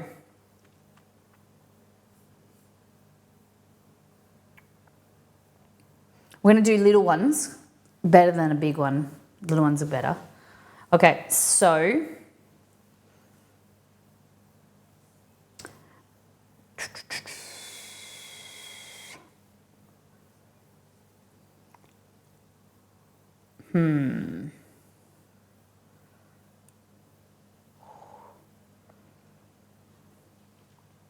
So 2 egg whites, sugar, corn flour, cornstarch, vanilla bean paste, and some vinegar or lemon juice.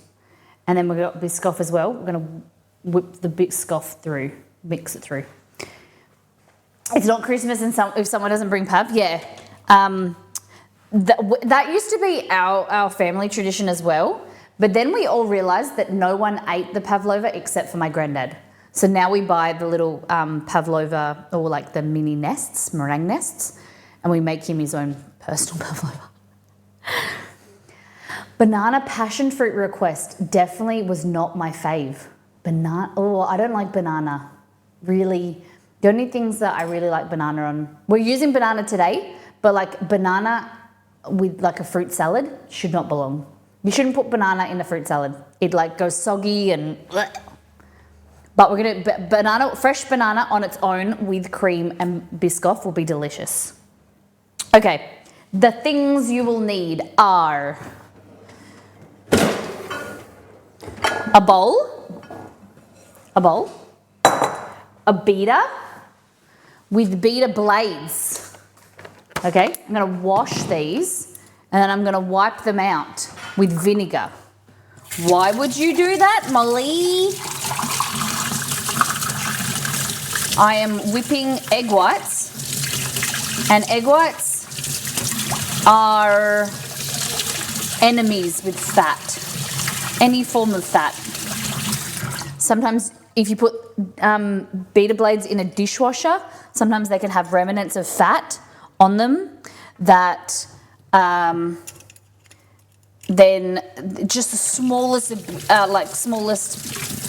fat molecule can prevent the egg whites from whipping up, incorporating air, and it affects the reaction, like the chemical, the protein bonds. Okay? Vinegar. Water's okay. It's fat is your issue. So, what I do and recommend for my students, you guys, my people, is cloth like this, paper towel, vinegar, wipe it at the bowl out like this, and then wipe these. So the vinegar is also going to react. It's going to help strengthen the protein bonds. Okay. So if you don't have vinegar, use lemon juice. I just use white vinegar, plain. We haven't done the chicken schnitzel. That's going to be last. Okay. I'm going to use 2 egg whites today, right? I might use the egg yolks tomorrow. Exceed said to me, because you know what you haven't made in a while? Eggs Benny. So I might make him some eggs Benny tomorrow. Okay. So we've wiped these out. We're going to add our egg whites. So flat surface. Like this. Rotate one side to another. Any little bit of egg whites fall out. Okay. Glad I found you intrigued by all your recipes. Thank you. Yes. If you have any questions, feel free to ask. The way I do things, why I do things. Another way of doing this is getting like a wet hand or dry hand, whatever, but wet works better. And just let it fall through your fingers. And then you can just kind of give it a little wiggle like this. Like that. Wiggle. There. 2 egg whites, 2 egg yolks. Cover them. Or you can make the base of like a custard pudding. You could use, I'm working on, except that it's really good, a mini brownie recipe, muffin brownies. They use 1 egg yolk. It's really good. Have you seen the latest hack using Glad Bake, where the women claims you are supposed to wet the baking paper, then crumple? Majority of the comments were no, you only need to crumple it. I thought of you.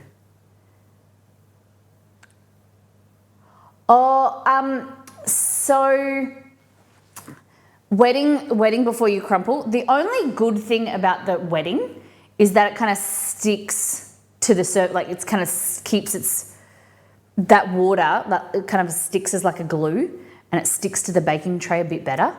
But I would usually still spray with oil. Yeah, nah. I wouldn't go to the effort of wetting before I crumple. Wetting actually didn't work for many recipes. So the thing is people, you got to treat people. This is not for you guys. This is for other people. This is for the dumb people. You got to treat people as though they're dumb.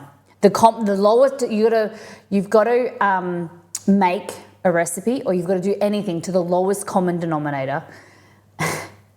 And you've got to treat people as though 99% of people will do the right thing, but the 1% will be the people that do it wrong, and then they'll be the people that comment. So, for instance, like when you wet something, Glad wrap or whatever, yeah, explain it like I'm 5. Yep, that's it.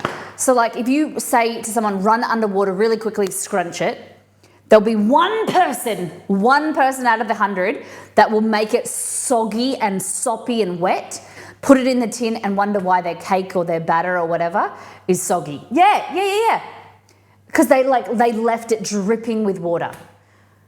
So you've got to be like, briskly put it under the sink or whatever, or like a tap, shake off excess water, or even put it in a tin and dab it so you remove excess water.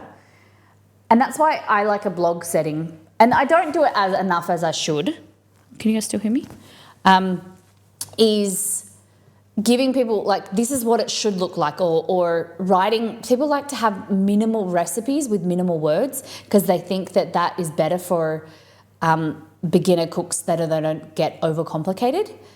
To some degree, I disagree, because beginning cooks want suggestions of bake it for 10 minutes, but make sure bake it for 10 minutes or until it's golden. You can press slightly and it springs back. The little things, visual clues, as well as your objective clue, like your objective data. So like you can have, like, cook it for 10 minutes, sure, but sometimes our ovens are different. So my oven might need 10, yours might need 12, or yours might need 8.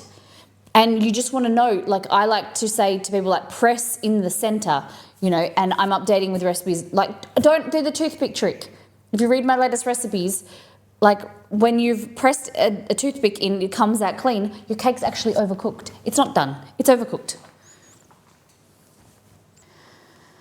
Yeah. Those visual indicators give us new cooks affirmation throughout the process. We're heading into the right direction. Yeah, knead something till it's smooth, and when pressed it comes back clean, or things like that. Give people things to look forward, like what to look forward to. Knead it for 5 minutes, but you could be kneading it incorrectly. But if you are kneading it until it comes and it springs back or it comes together as a dough, then you're on the right track. Is it because the cake will continue to cook because the residual heat? Yes, yes. And also, if you read my blog page, I don't really like the term blog, but so my latest recipe, so I wrote this up because I thought it would be a good explainer for people. So if you go to the snack cake recipe here, this is the latest recipe. It's a bit bright. I know you guys like it dark. So cake here. So you can, if you want to go straight to the recipe, jump to the comments. Like, you don't need to read all this, but it's not about my life story. I don't write about my life on here because I talk about my life too much on here. So this is not personal. It's just like why you like the recipe, what ingredients are needed, explaining like sour cream. If you don't like sour cream, you can use Greek yogurt, things like that. But if you get to here,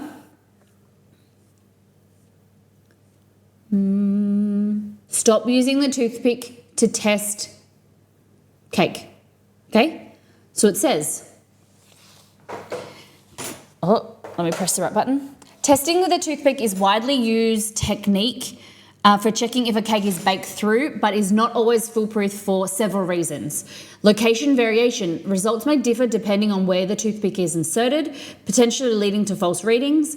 Moist ingredients. Cakes with added moisture may appear wet on the toothpick even when fully baked, leading to overbaking. False positives. The toothpick can come out clean even if the cake is slightly underbaked, especially with dense textures. Surface versus center. The cake's exterior appearance doesn't always reflect the internal doneness, causing to potential inaccuracies. Cake type, depending on the texture of the cake, may not provide reliable readings for like a cheesecake or flourless cakes, things like that. Try this instead, gentle touch. Press the center of the cake with your finger or the back of a spoon. If the cake is done, it should spring back slightly and feel firm to touch. If it feels too soft and leaves an indentation, it's likely it needs more time in the oven. I'll be back.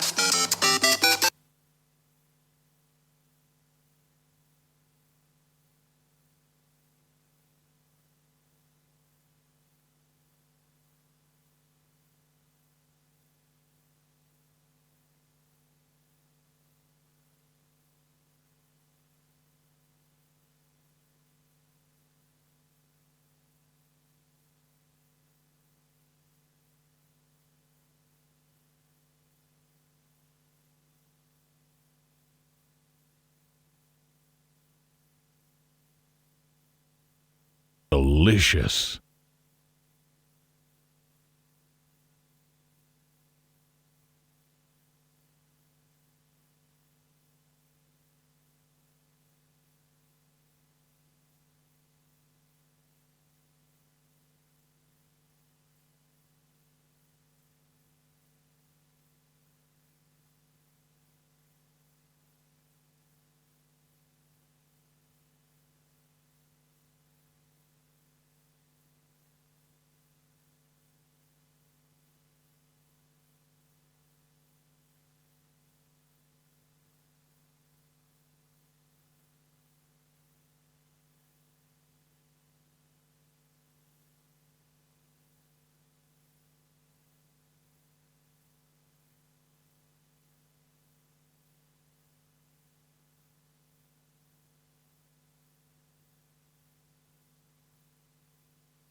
Hello, everybody. Where's my earbud?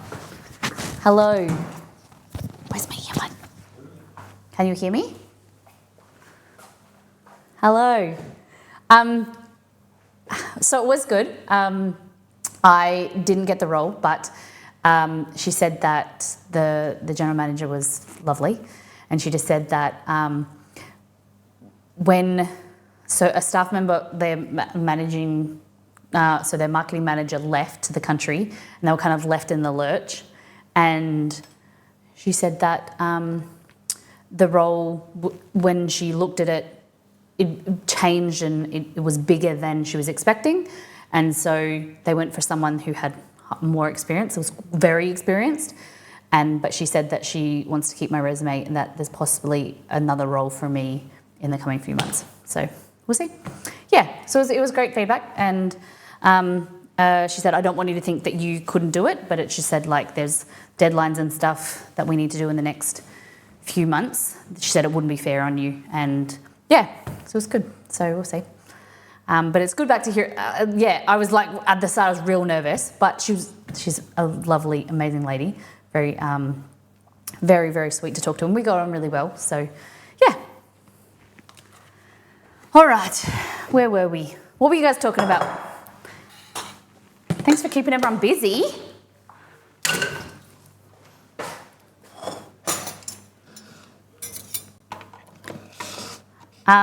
Yeah. So there might be something down the track.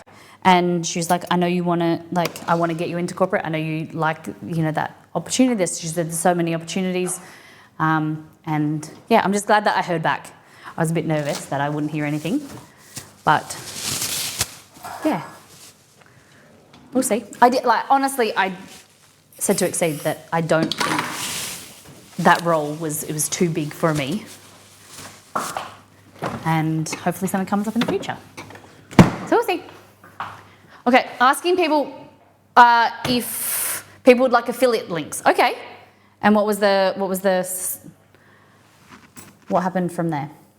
Okay, so we've got 2 egg yolks in here, egg whites, 2 egg whites. We're going to add some sugar. We're making Biscoff, not tiramisu. We're making Biscoff Pavlova. Okay, so we're going to weigh the sugar out. Here, a tick of approval for affiliate links. Okay. Where's my little sugar container, guys? Let's go into the back.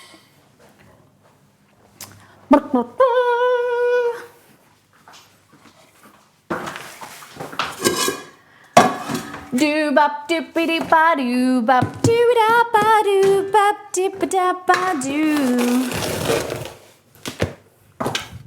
All right. So I have the big. I was looking there for some reason. I have a big sugar container, but then I have a small one just out the front for when I need to use like a tablespoon or something small. I don't have to go around and get my whole container out. Do you feel better now you've heard? Oh, 100% better. Yeah, well, like, I kind of had this feeling that I said that I didn't think that I had got it.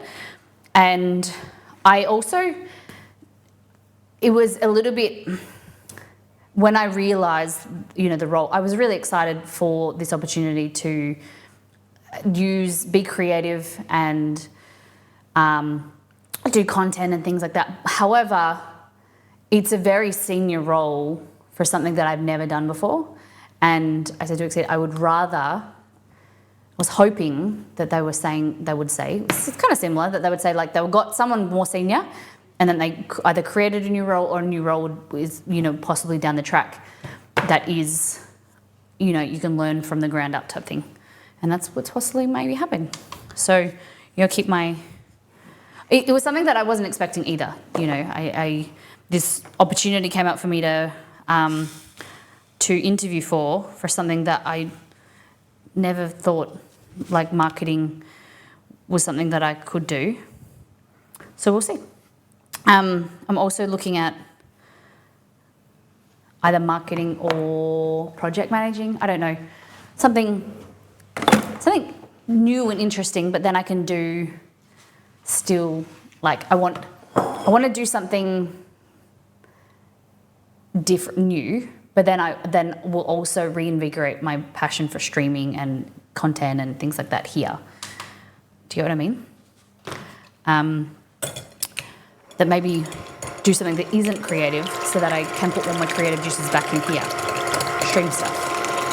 But yeah, I think it was lovely to hear. All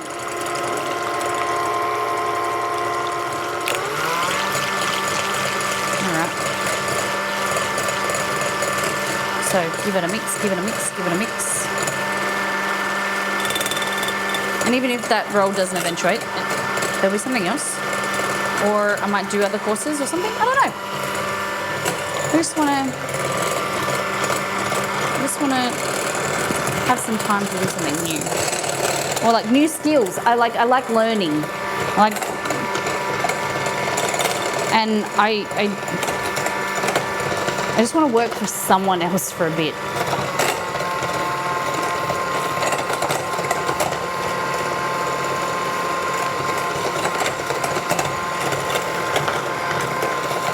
I know that seems like counterproductive, counterintuitive to what a lot of other people would want to do.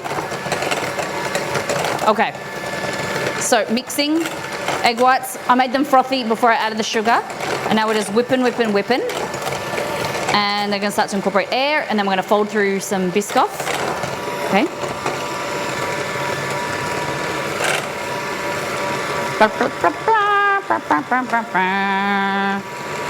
Okay, so what we want to do is be able to go like this and rub this between our finger, and there'll be no granules of sugar. So you know how with brownies, people talk about a crackly crust, like the shiny crackly crust on top of a brownie. You guys know what I'm talking about? You know how some brownies, they're like flat, but then like the epitome of like, you know, the best brownie, the holy brownie is like shiny and crackly on top and a little bit crunchy. Do you know how that's created? You should make my brownie recipe and you'll find out. I know, but what it is, a lot of it is down to whipping enough so that the sugar is dissolved in the eggs. So you want the sugar to dissolve, and then that creates like a meringue. So with my brownie recipe, you whip the egg whites, so the eggs, whole eggs, with the sugar to dissolve it. It creates a nice, really crackly crust, like meringue almost on the top. And the key or a trick to help the sugar dissolve quicker is the type of sugar you use. So if you were to use a smaller granule sugar, like a caster sugar or baker's sugar, it's going to dissolve quicker. What happens if you use a raw sugar or even a coconut sugar? What's going to happen? What do you think? What's going to happen? A raw sugar or a coconut sugar? Is it going to dissolve quicker or slower?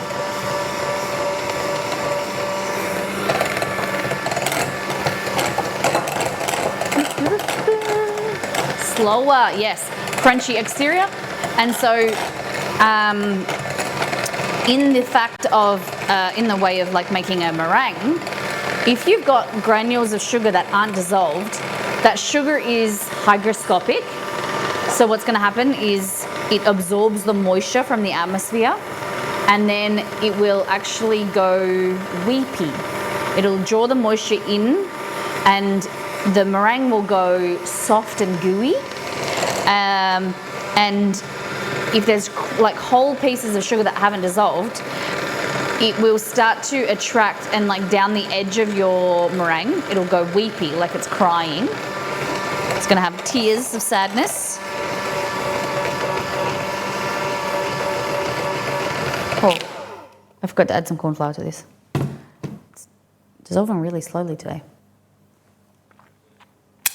Half a tablespoon of corn flour. Where did I put it? Here.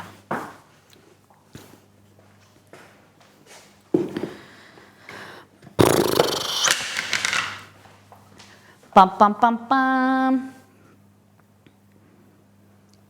One moment.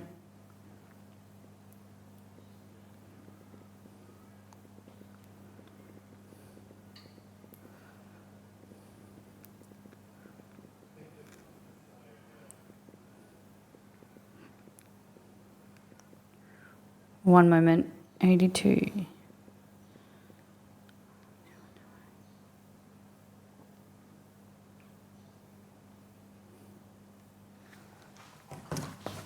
Okay, kind of like when you add sugar to a cold liquid and the granules are still there. Yes. Yeah. Corn flour. Half a tablespoon of this. The corn flour is going to help absorb some of the moisture to stop the weepiness. It's going to help structure and stability. We're going to add a little bit of lemon juice or vinegar as well. And that is going to help with the lemon. The acidity is going to help with the proteins, okay? Cool.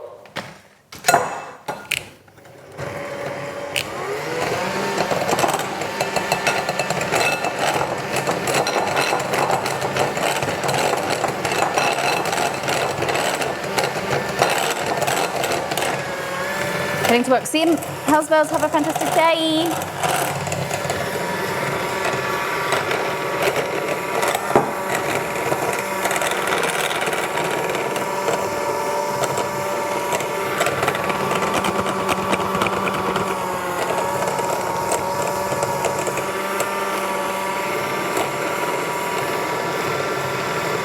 Getting there?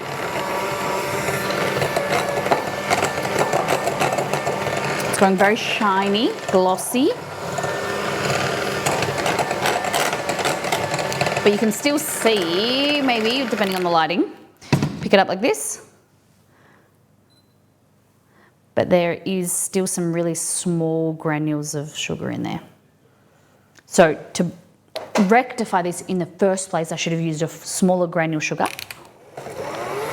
Or take your granulated sugar, put it in a blender, and then blend it so it's like icing sugar, and that would dissolve real quick.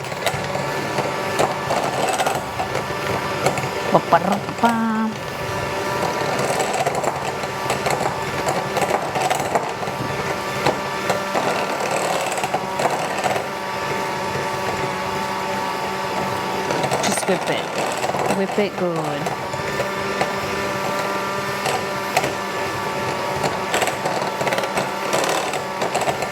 Some people put water, like a boiling water, a teaspoon of like boiling water in here. That helps it dissolve. What you can do also is use a sugar syrup, like create like a sugar syrup with water, boil that off, get it to a higher temperature, like Italian meringue. The other thing is also putting over a water bath your egg whites, your sugar, dissolving it like that before you start whipping. That's another option.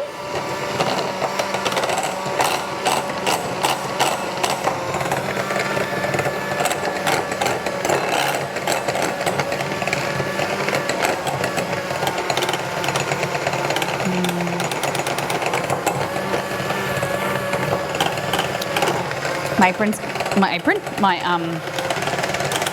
thing is slowly coming off. My scarf, it's getting warmer. Okay. So I'm going to let that sit there for a bit because it's not seeming to melt. Dissolving very well. I'm going to add some Biscoff.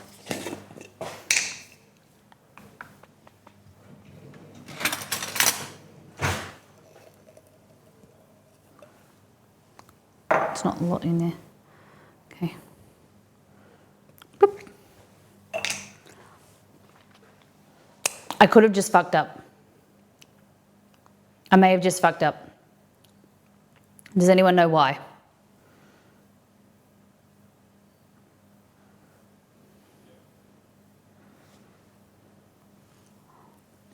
Biscoff has fat in it. Biscoff has fat. That's going to prevent the meringue. You can deflate the meringue. So I'm going to take it out, keep whipping for a little bit longer.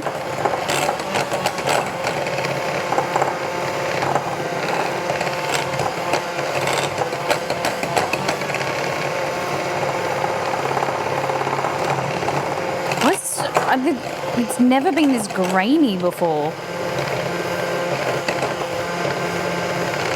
It's like, it's okay, but it's not great.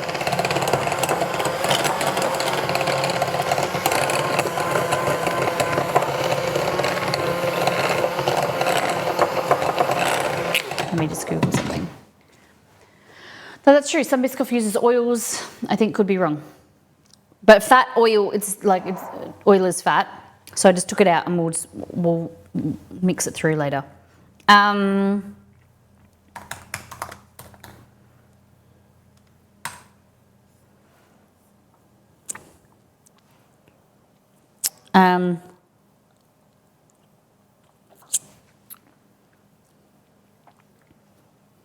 to fix creamy meringue. Fucking hate that. Well, it gives me a video. I just want you to tell me. So I added it too quickly, which is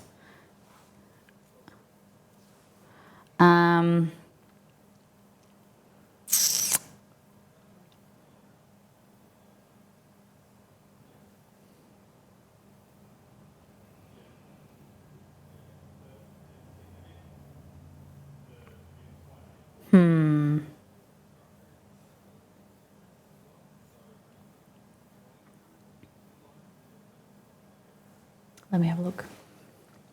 It's opening TikTok. I don't know if I... 38 grams of fat per 100 grams.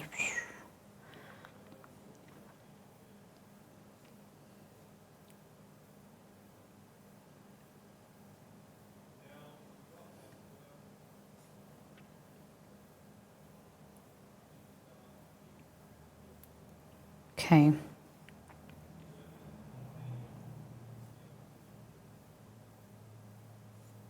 All right, okay, so we're just gonna use it. Whatever. Okay, I need a tray. This one will do. Tray. So I'm gonna try with plain meringue and then also mixing some, yeah, it's not even, I've got to keep whipping. A little bit longer. I think it's because it's a hand mixer as well. I should have used a stand mixer, let it whisk for longer. What was I saying? You want to get to stiff peaks, and then I'm going to do a variation where we're going to do a Biscoff and banana topping, and then another one where the Biscoff is mixed through the meringue to see the difference. Where I think is the Biscoff mixed in is going to deflate the meringue. It's not going to stay as tall and, you know, high, fluffy.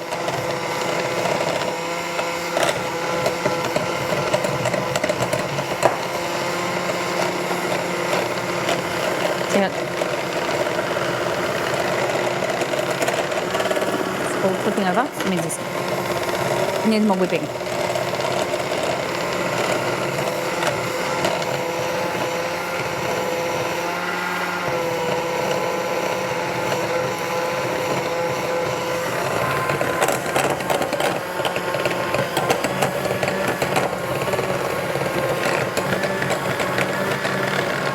What got you into cooking, Molly? I really liked going to my grandparents' house, and they would make pancakes on the weekends. Or my grandma, my dad's mum, would bake a lot, and sitting on her bench, helping out, feeling like you're being helpful, and then so I always liked baking. And then as I'm getting older, feeling as though you could be like acts of service to other people, make them a food that they loved. You know, when there's no better feeling for me when someone bites into something that, oh my God, their eyes roll back, or they're feeling a bit poorly one day, we've had a bad day, or they're feeling sick, and you can make them some food that makes them feel nice, to make them feel like, you know, they're loved, or reliving memories through food, that type of thing. Why is this going backwards?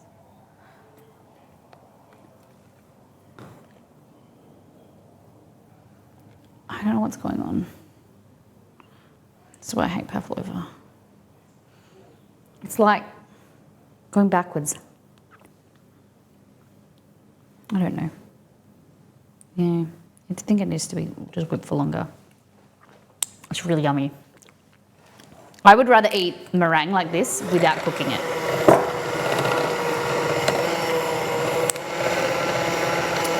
They're like that on top of like a hot chocolate. Oh, like marshmallow or meringue. So when you do Pav, do you use a lower fat chocolate? I know you're pretty gentle when you fold. I do dark chocolate, higher percentage fat cocoa solids. But my chocolate pavlovas do spread. You just need to use less, like not too much. Spread it, like fold it in the last moment before you bake it. Handle it as minimal as possible. Or use cocoa powder. Ideally, you would use cocoa powder to make it old chocolate. But then I like swirling, and I like the chewiness that it brings because it's deflated, but it goes chewy. The stirred through dark chocolate goes chewy and yummy. Chewy and yummy.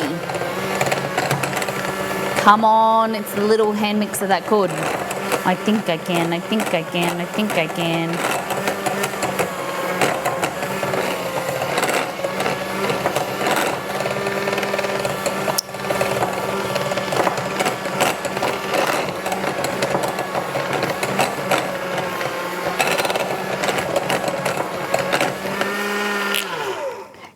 Doing this now. Okay, you can put it in a piping bag, but I can't be bothered. We're just going to do rustic, okay?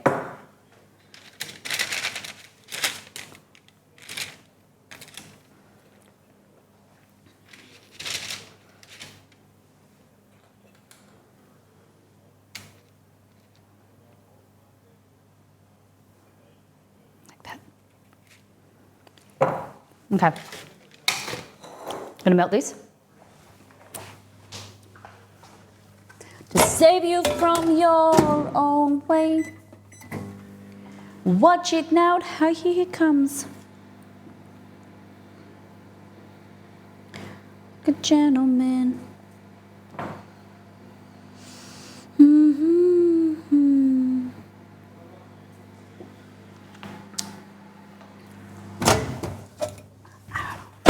Okay. So, I'm going to be really careful, really quick.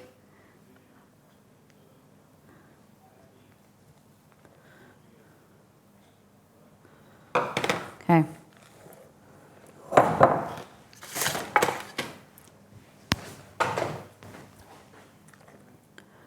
Really small amount.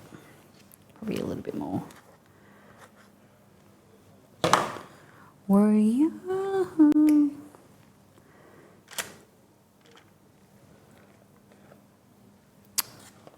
God damn it.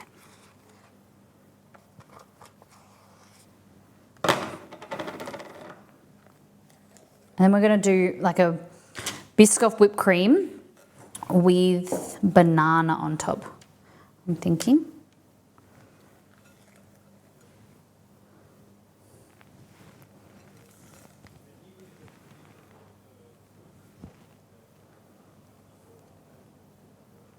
Like that.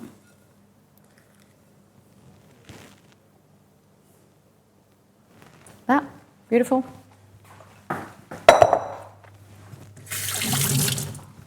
going to grab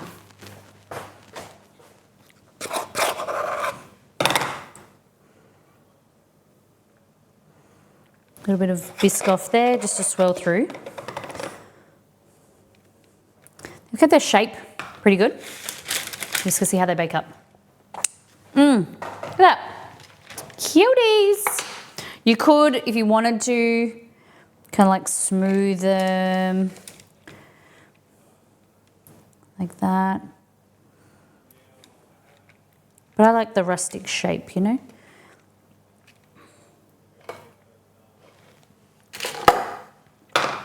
God, I feel like hot chocolate now. Hot chocolate with meringue. Okay. This on top of hot chocolate. Ify! Hello. You finished stream early. Have you been up all night? Have you been up all night? Welcome in, Raiders. What's happening? We're about to fry some chicken. Oh no, we're going to make mochi first.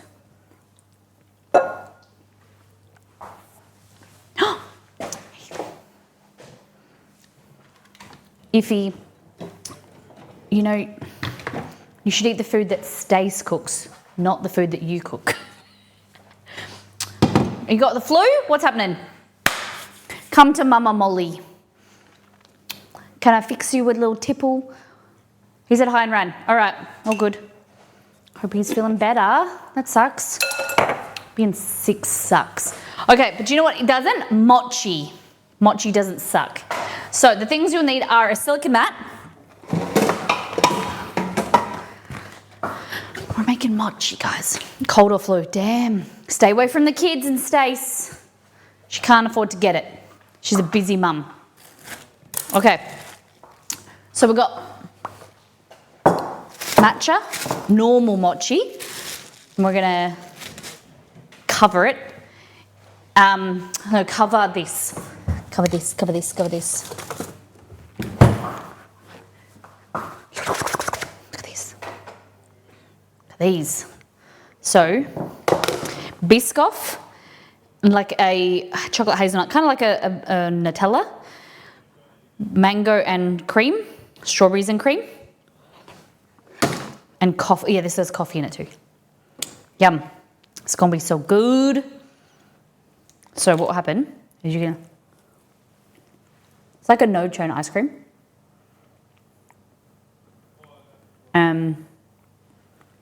You can eat it like that. Wow, that needs way more salt and sugar. So you can eat it like that, or I cover it in mochi and then let it defrost in the fridge, and it goes even better. So the things you'll need are your mochis. So if you watch the VOD, this is glutinous rice flour, sugar, water, basically. Cool. We're gonna grab some, I'm gonna take this off for a minute. Back to black. Okay. Oh, a little sluzzer. There we go, better. Cool. So, grab yourself some corn flour or cornstarch. Like that. Take out this bad boy.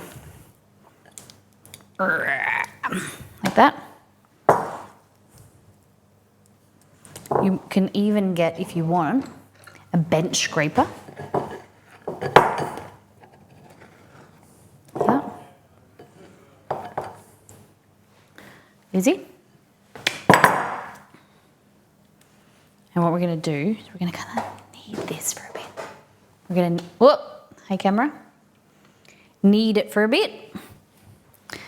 And then we're going to roll it out, okay? Looks good. It's like an edible version of that flubber, or what's it called? Slime that the kids use. Is that what the kids are into, slime? Is it still the rage?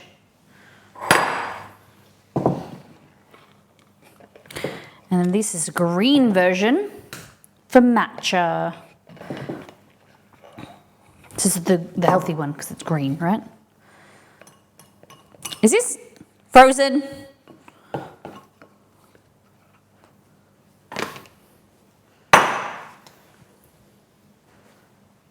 Okay.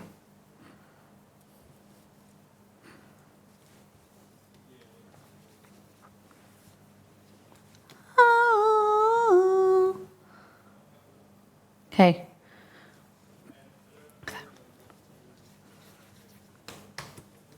Beautiful.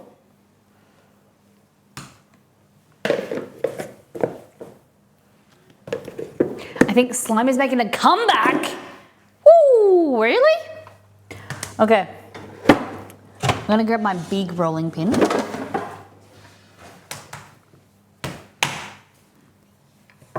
Okay. I see people roll it really thin and I could never get it really thin and even, but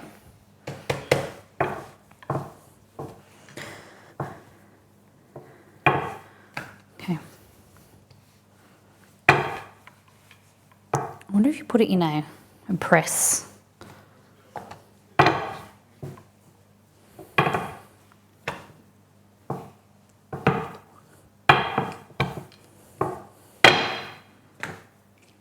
Oh, and down. Okay, we fixed it. It's okay.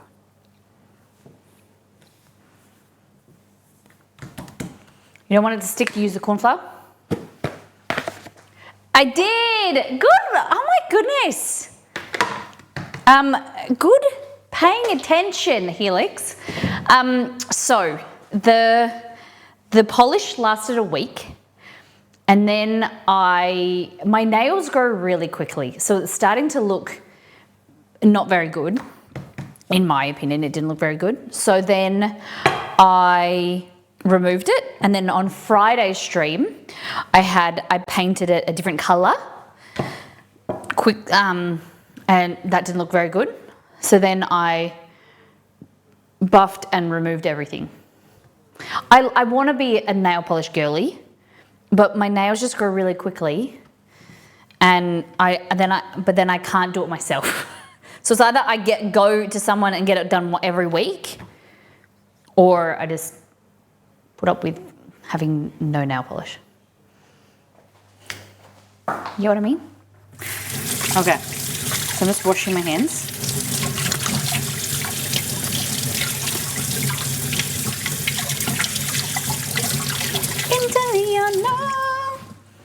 We're gonna get little cookie cutters. Cookie.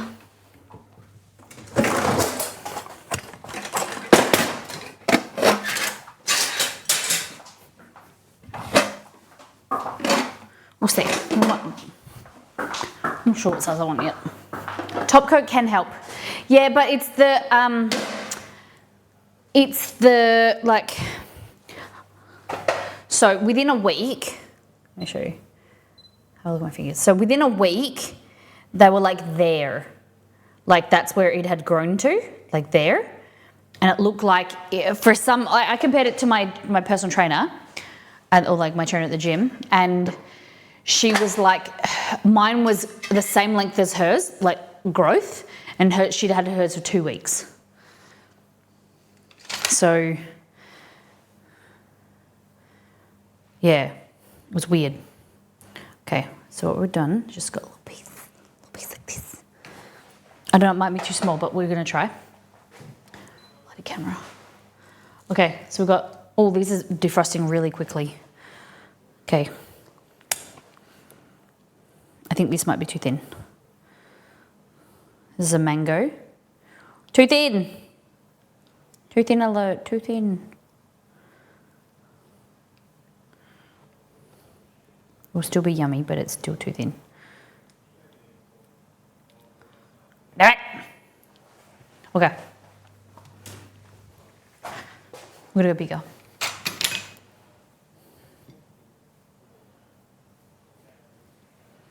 Watch with all the spiders. Okay. Strawberry.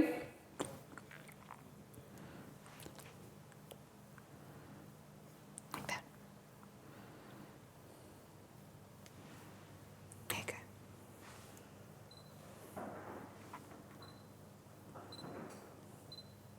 Okay. You should do it upside down next time. Okay.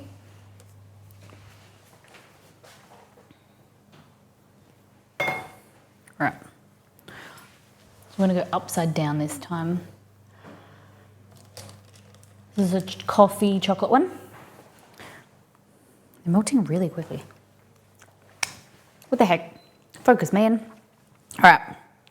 So stretch up like a dumpling.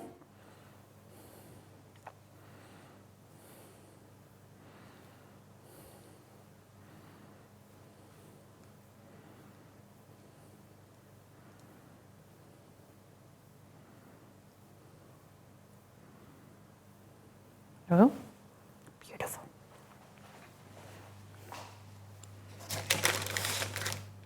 Beautiful. Okay.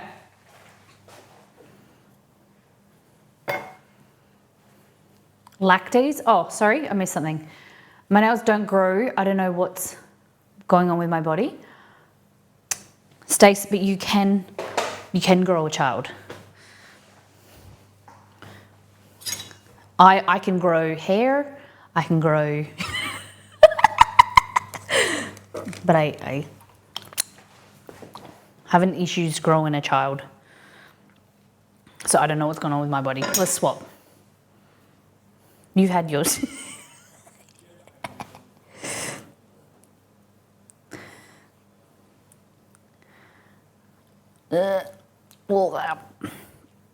I'll swap.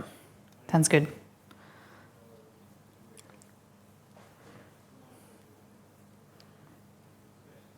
Now I'll be able to have pretty nails.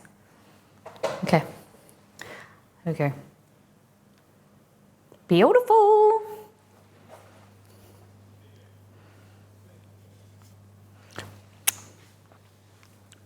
Oh no! I wasn't supposed to be a coffee one with that, but well, fine, whatever. The matcha ones were supposed to be for fruit only. I'll have long hair too. Okay.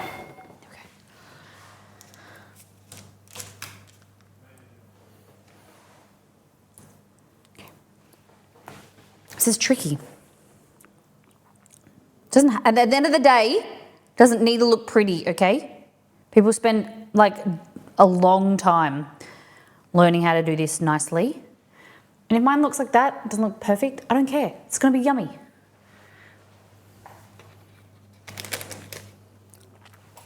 Okay.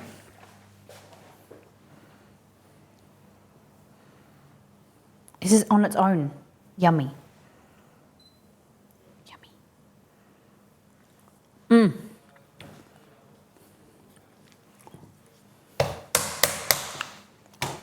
Okay, see what you can do. You want, just grab a piece like that and then roll that out.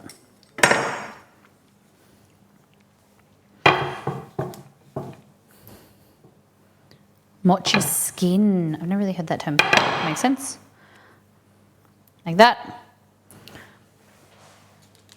Get your mango. Chuck it in there. Oh, look at that blur. Yeah, love that.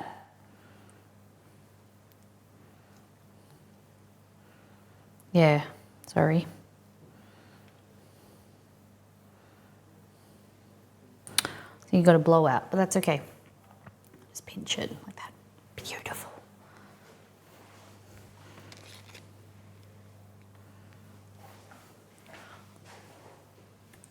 Focus, baby camera. So is this intriguing you guys to make mochi? It's easy. And it's fun. It's like playing with Play-Doh. It's like edible Play-Doh.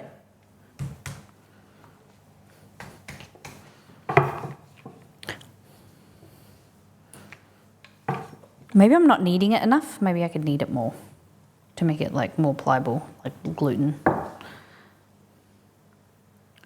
No, Roseli? You don't want edible Play-Doh? It's yummy. We'll do it.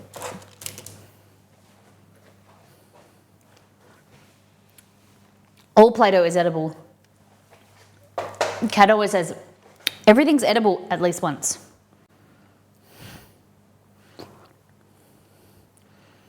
Okay. So excited for these. I love mochi. And you know what, even better? Exceed doesn't. Let's look at our meringues. Damn, they're looking good. They're looking real good. Ooh.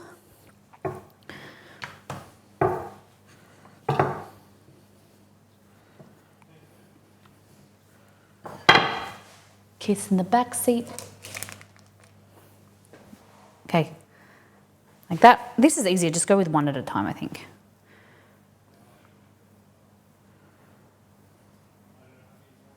Yes, look at that. Look at that. That looks good, doesn't it? It's got Biscoff inside. Sing it. Sing it, Eddie. Eddie Sheeran.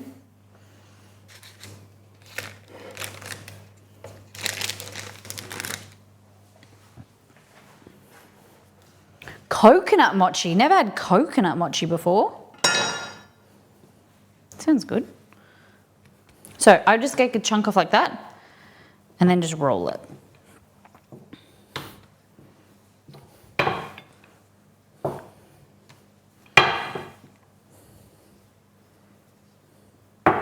Right. Beautiful. Grab that. And then let's go with a chocolate coffee. Yes. In there. Wipe your hands on your apron, your Molly apron.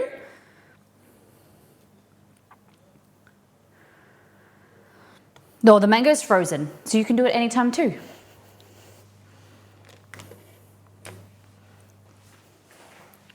Okay.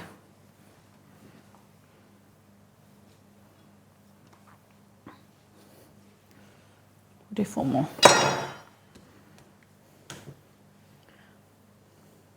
Need a coconut and pandan one. Oh, I'd never had either of them. Pandan's got a flavour like vanilla, right? Oh my goodness. So if you don't want cream, you can just eat it like this, or you can, do different flavours of this. Like you could do, say for instance, like this regular mochi with like some green mochi inside. And look. There we go. Look at that. Cute little mochi. Does your mochi... Oh, I don't have Coles near us, but no, I don't think they do. Well, we don't shop at Coles regularly. There is a Coles near us, but I don't think they have a mochi bar. I went to one... when we got back from Sydney, I went to the petrol station, aka gas station, and they had the mochi bar. I had 2 or 3 mochis from there. Not too bad, not too bad. Here we go.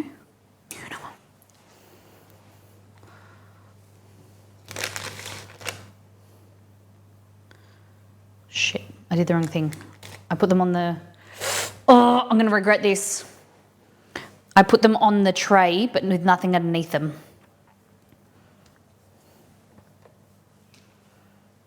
Mole dog, how you doing, Ifinator? You got the sniffles? You know what, you need some apple cider vinegar, little shot glass, or even like a small glass of apple cider vinegar, honey and lemon and warm water. Got to wind down. Have a great rest of your stream. Thank you, Beware, for being here. Take care.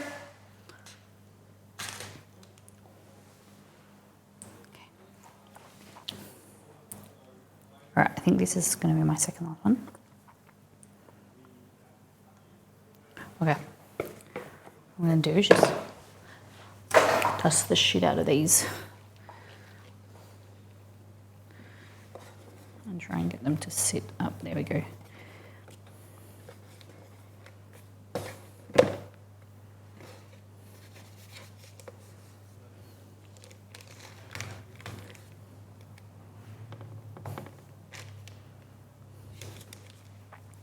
I was like, yep. Bit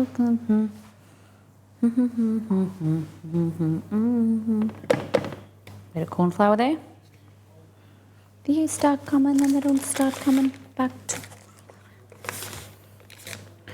There we go. Oh! You can freeze these creams for when we want to use them. Look at them. Don't forget to brush your hair.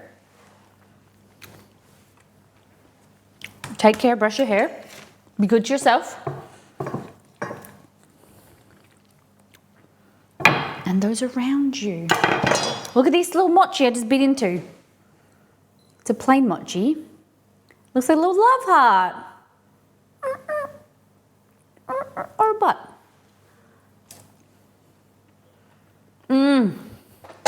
Yum.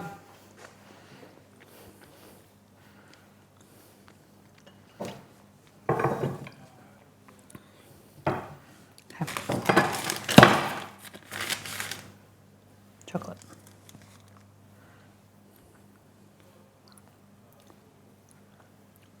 Yep, that's it.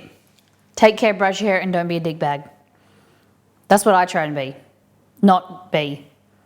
I try not to be a D-bag. AKA a squaltum.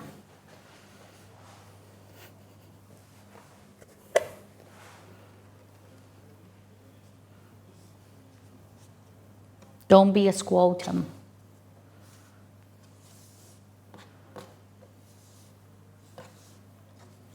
Oh, I'm so excited to eat these. The last one, ladies, lads, and legends.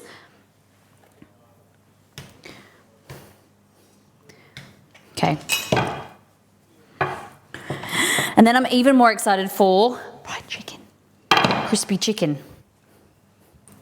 Okay, we've got one more flavour to do. So we can either do, we haven't done enough Biscoff, so we're going to do Biscoff. Haha, you don't get to answer.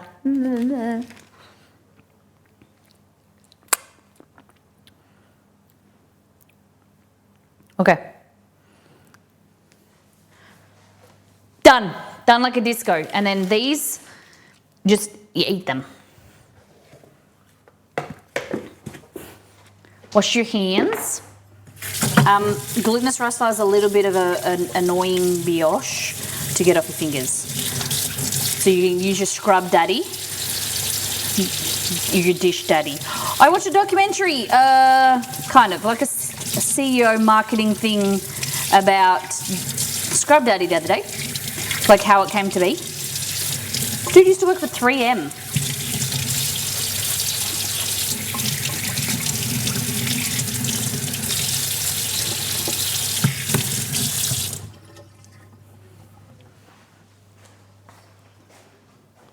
Okay.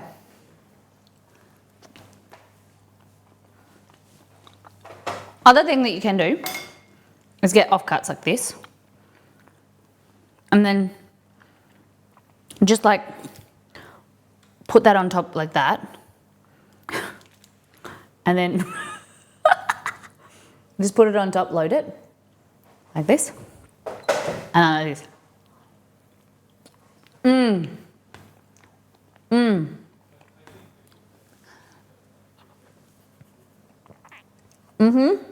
That was good. We needed more sugar in the cream, but that was really good.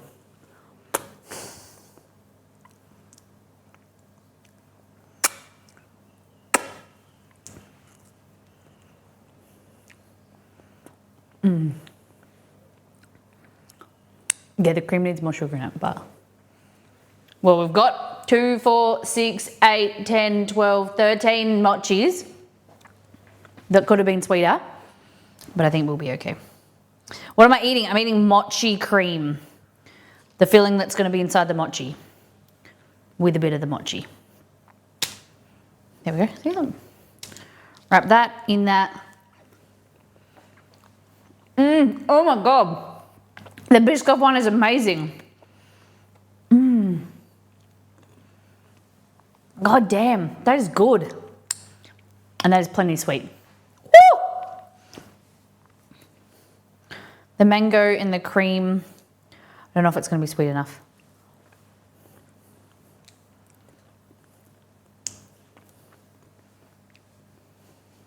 So, these can be eaten as they are, or they can be frozen, okay? So for instance, like this one's defrosted now. Okay, this is how I like to eat them. Look at that. So matcha mochi. And then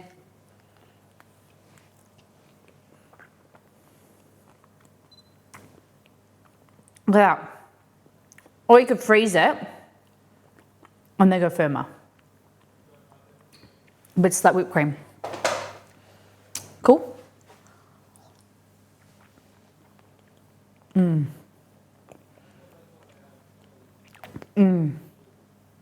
Yum. I'm gonna put them in the freezer. for now. Because I've just eaten way too many. Oh. So they're like a frozen mochi ice cream. Cool? Any questions before we move on?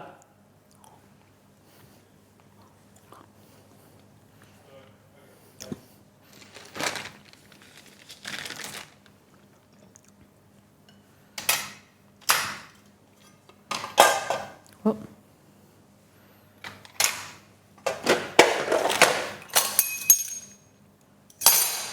The best thing, either freeze these or do something with them.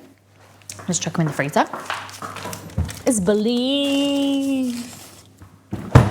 Okay, look at this.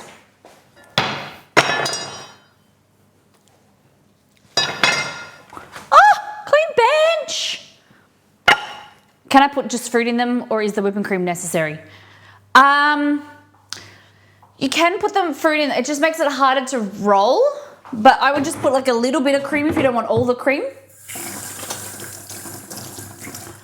I also do, if you want something a bit thicker, which I recommend, like it's a bit more of a creamier texture, mixing whipped cream with mascarpone, cream cheese, like Italian cream cheese, gives you a better, like a bit of a richer texture. I just didn't have any mascarpone today. Cool?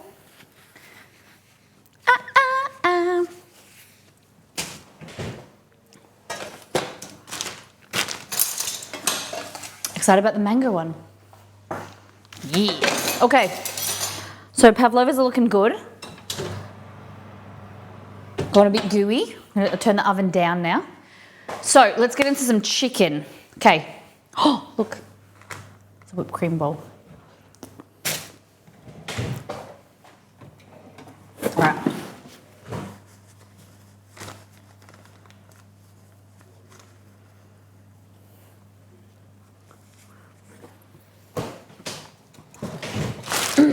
Okay, so now we're gonna do our salad, okay? This is probably it's a really easy, really yummy salad, and I hope you guys like it too. I'm excited to make it for you. So, the things you'll need are some chicken breasts or tenders, whatever you like, some flour, panko breadcrumbs, beef salad, chicken salad, but yes, beef salad. As soon as I read it, I was like, I know that she's joking.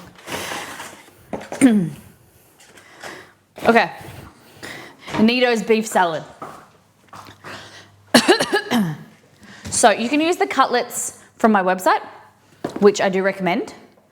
Let's make them today, because I didn't last time, I just did panko, plain panko, but let's do the ones with some parsley and some parmesan, okay?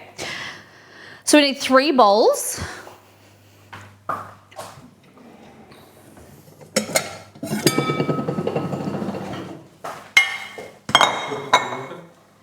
How are you doing? What's cooking good looking?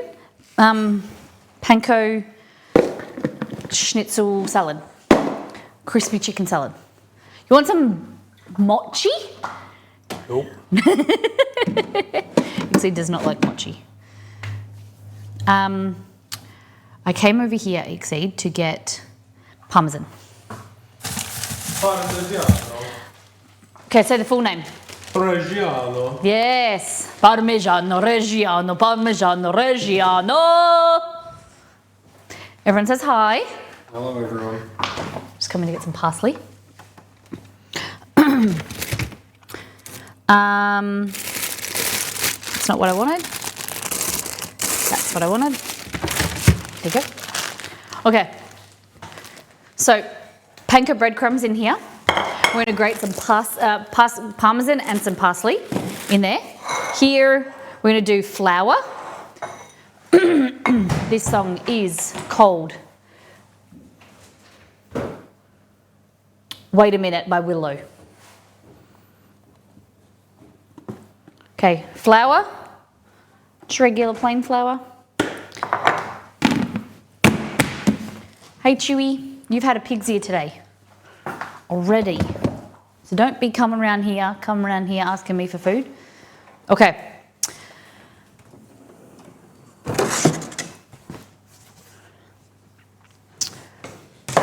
So we're going to get these chicken breasts. We're using 2 chicken breasts, but that's only because Exceed and I want more chicken.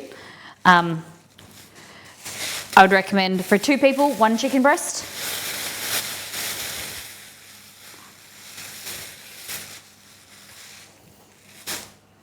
Okay.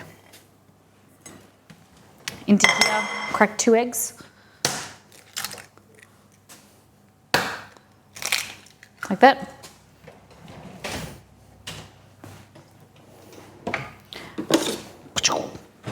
Okay. In this corner that doesn't have any chicken, I'm going to wash my hands first. I'm going to chop some parsley. I'll just get another chopping board. What you should do is make the salad first, but I'll get another chopping board. It's fine. It's because then you got 1 knife and 1 chopping board, but I'm being a bit different today. Okay, so a bit of parsley, like that. About like a tablespoon.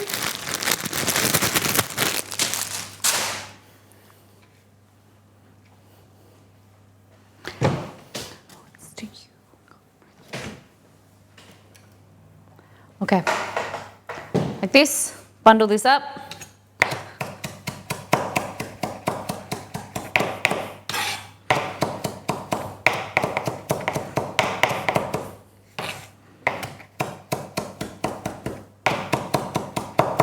Usually I'd roll it up in chiffonade, but it was a bit chunky already, so I couldn't really hold on to it. So that is going to go into here with the breadcrumbs.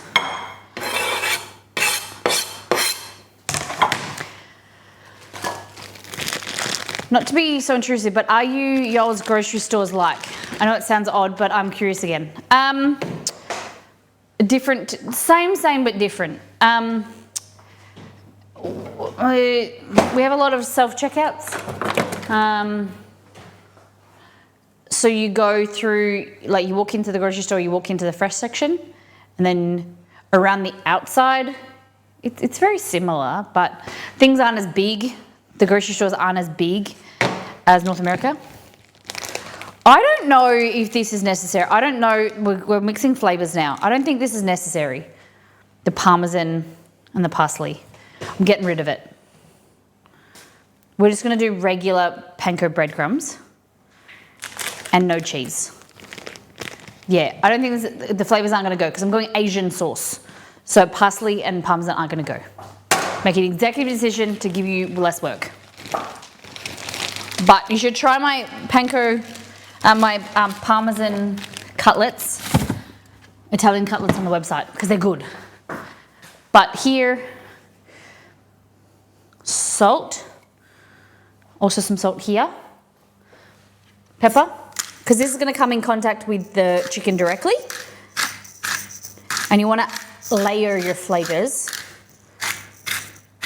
So it's going to, all the way through. You're going to have seasoning. Cool? Now, we're going to go egg in the middle. So flour, egg, breadcrumbs, and then fry, okay? So you just need a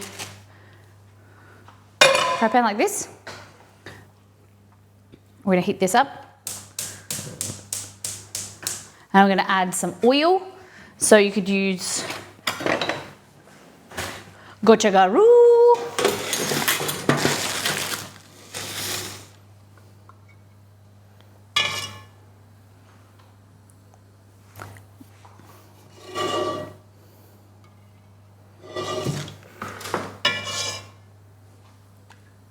It's leftover from the crispy fried chicken I did yesterday. So it's just in another pan. Okay. So, just tossing up. Gochagaru.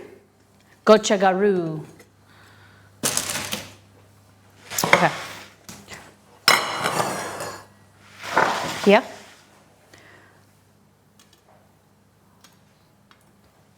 So, grabbing your chicken breasts like this, flip them over, and what you want to do is just slice on an angle like that, so to create like a thin flat piece. Just helps it cook more evenly. Doesn't matter what size, because it's going to get chopped up in the salad anyway.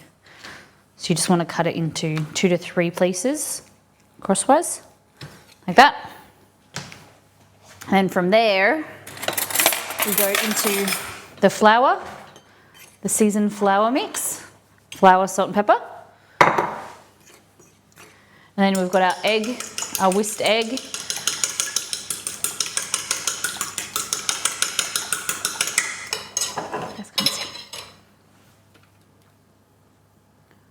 There we go, like that.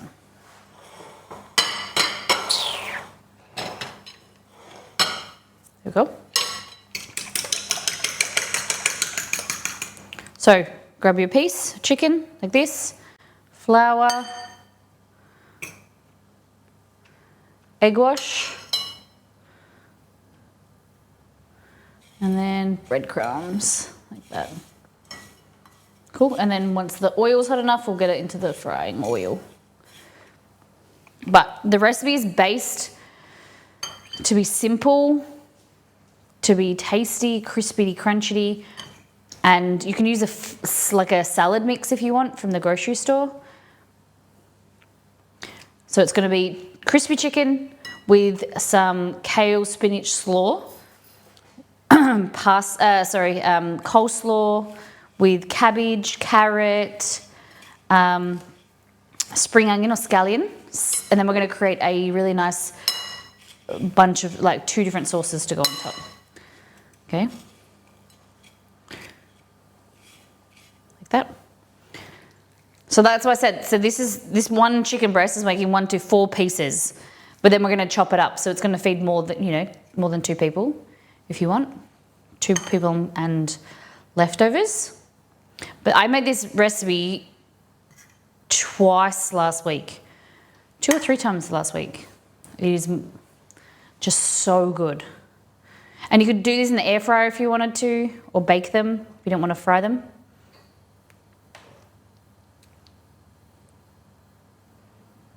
I'm going to turn the oven off and leave the meringue in there to cool. Just dry out.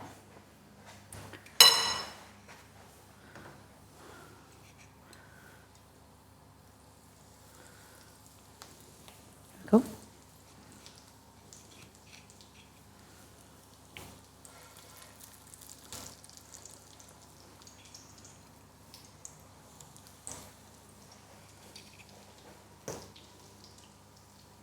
There we go. How many of you guys like crispy chicken?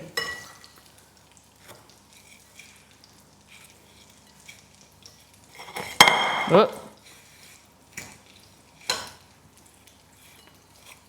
Is this Christina Aguilera? It is, isn't it?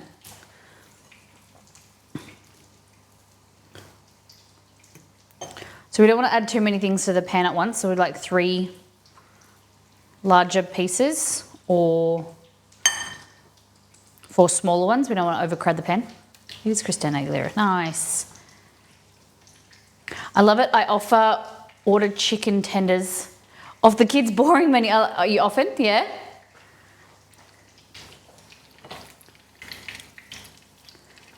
Love a good chicken. I love a chicken schnitz. Little schnitzel. There we go. Look at that.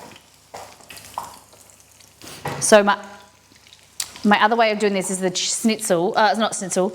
The chicken cutlet, the Italian way, just with parmesan and breadcrumbs and parsley, some seasonings. It's very yummy. So we just want to get it nice and brown and crispy.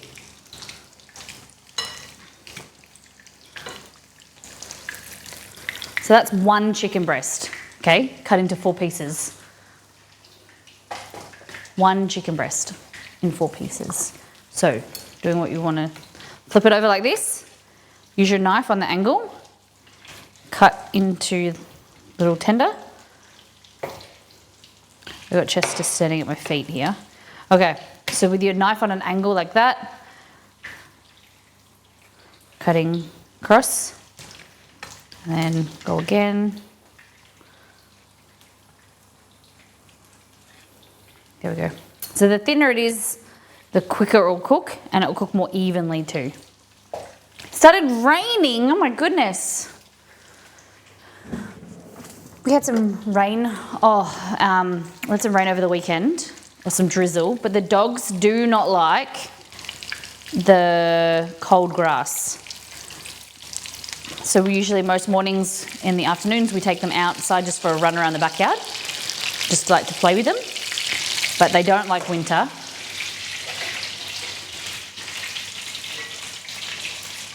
I'm gonna grab some more breadcrumbs.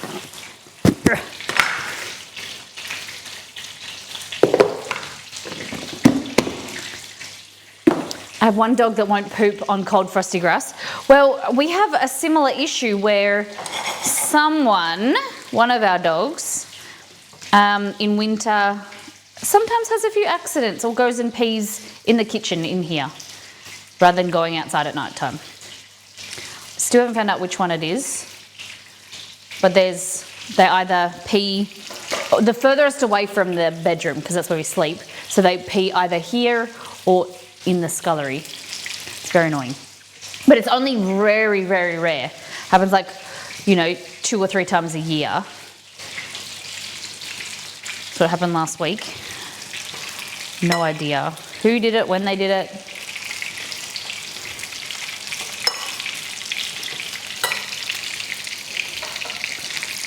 So if you find that you want it to go darker, it's not going brown enough, just flip it over again. You want it quite brown.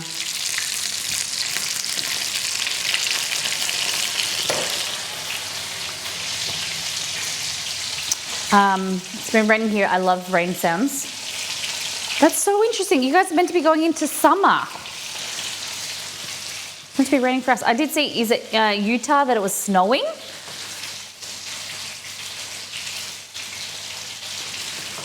I don't know what his problem is. He'll jump in a creek on a cold, wet day, but won't risk a wet poop. I suppose the vulnerability of pooping. Just doesn't want to be cold. Isn't it funny? Their behaviour is so weird, unpredictable. It's winter for you. Nearly, yeah. So we're the last January. I always forget, I think winter starts in June. Am I correct or May? Oh my God.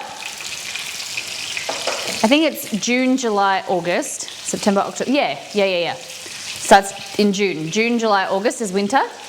Then spring is September, October, November. And then summer is, December, January, February. Yeah. Here we go. Worked it out on my fingers.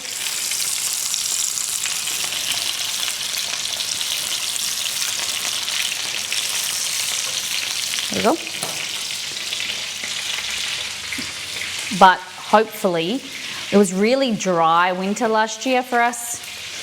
So, not a lot of rain. Cold, but not a lot of rain. So we'll see what this year brings. Did you just lick something?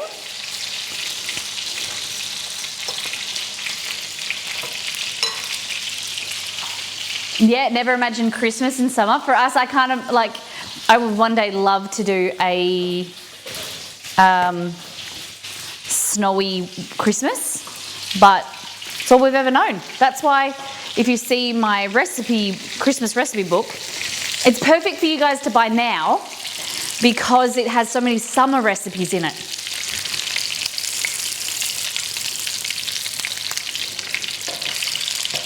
Like my Christmas ebook is full of summer recipes, summer mocktails and cocktails and stuff that we usually eat at Christmas, but it's summer.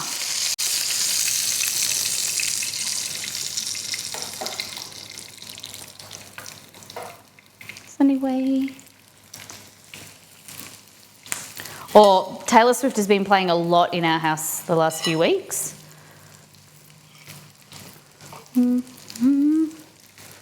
It might be my most known album. I don't know.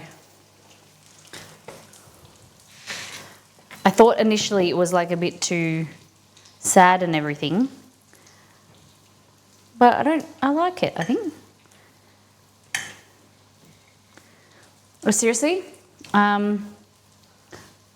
What are the Christmas? The Christmas recipes, do you mean? What are the Christmas? I'd like to do a winter, like a white Christmas. Christmas and summer traditions. From my family, it's playing sports outside. Like, think of like maybe your Memorial Day. Like we used to play sports outside, water sports, swimming in the pool.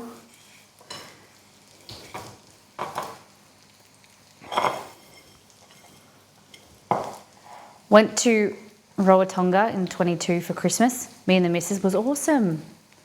Yeah?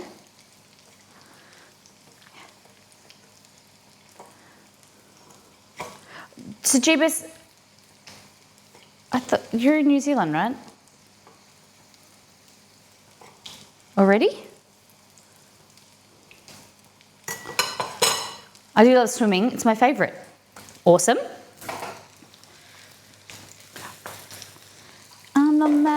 Okay, who's Patty Smith? Do you have Santa? Yes. Of course we do. Ho-ho? Ho-ho in my family? When my cousins were young, they wouldn't call him Santa, it was just ho-ho. Yep, I'm in New Zealand, but Rarotonga summer is even better. Ho, ho, ho, Merry Christmas.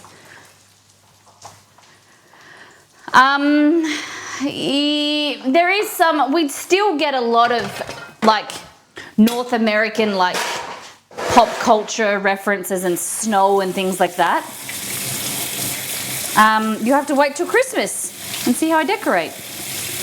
I have a little figurine of Santa and Mrs. Claus in bathing suits holding surfboards.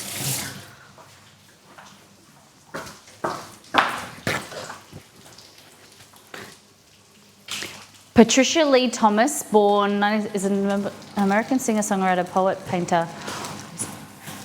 Horses.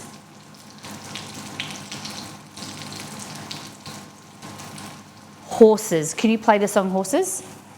It's not like Daryl Braithwaite's Horses, is it? Oh, these are a bit better. Look how brown these are. And who's Dylan Thomas? I thought she was talking about kidding AFL player. I'm kidding. So that's Dale Thomas.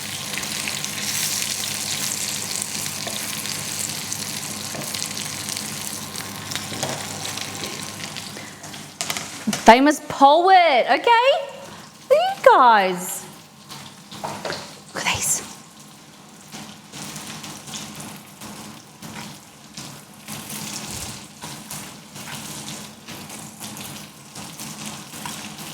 Poets to poppin'. Okay. Margot. I know for a fact Margot doesn't like when I do this. So Margot, turn off. Just not turn off, but mute. Are you ready?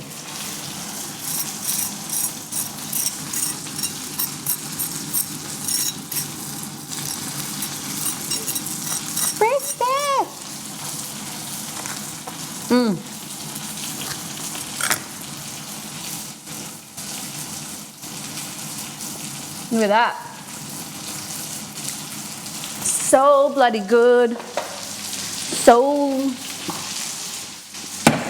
bloody good. So juicy, so flavorful. Give me a crunch. Yeah, so there's a song called Six White Boomers. Six White Boomers.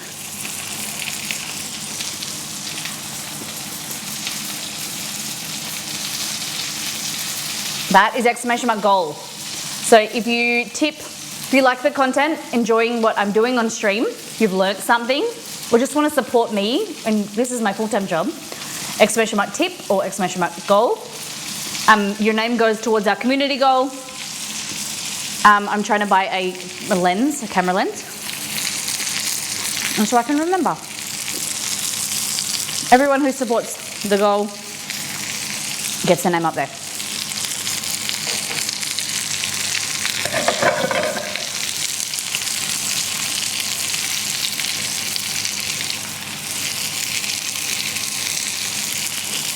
Nice. I'm glad. I'd love to hear that you guys are learning stuff. You're enjoying what I do.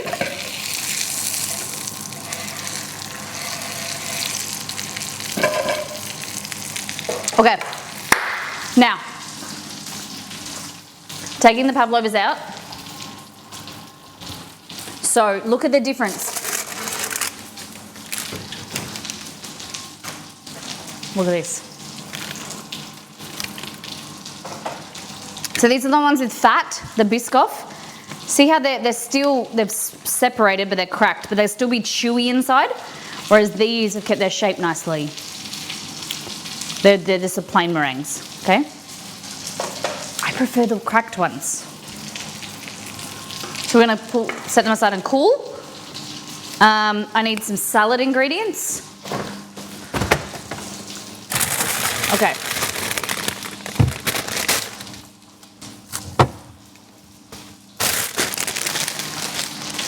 A packet of kale and spinach, cabbages, whatever colours you want. I got both. We're going to get a carrot, some spring onion,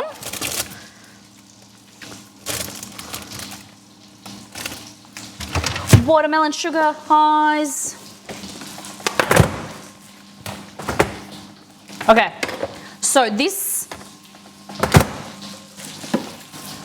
is so exciting because I'm excited to make this again because I love it. It's so yummy. Easy, that's our chicken.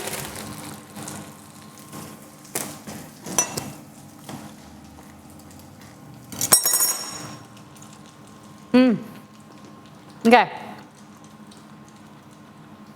Oh, that's the chopping board I need. Oh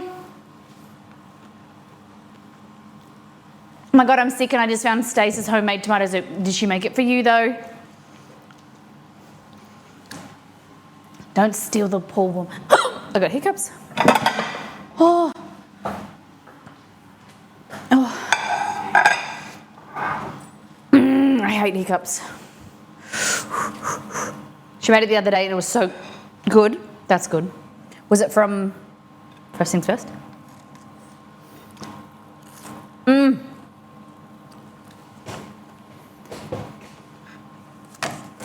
Okay. Like roasted tomatoes. Oh, she's amazing. Isn't she great? Okay. So, I don't know, so I just eat. Is this Patty? Yep. Oh, my bad. That was me.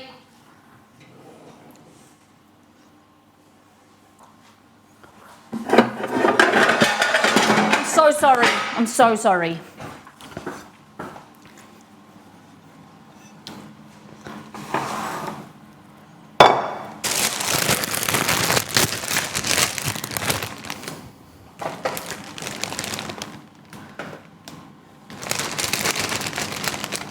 This sounds like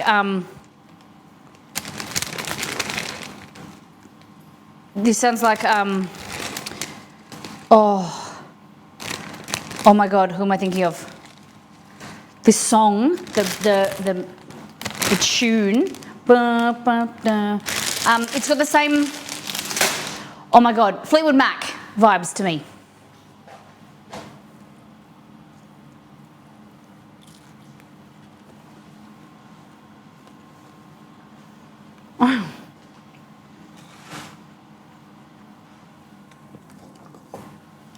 Don't think this sounds like... Maybe they copied her. Okay, hey dogs. We need a knife.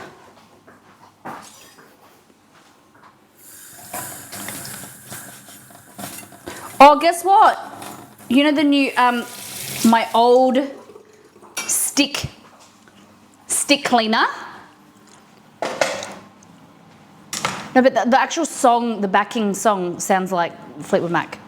Look, it's got like a new attachment, very similar to the Puff Daddy, Dutch Day Baby, whatever it's called. Look, it's like the Scrub Daddy, Scrub Baby, whatever it's called.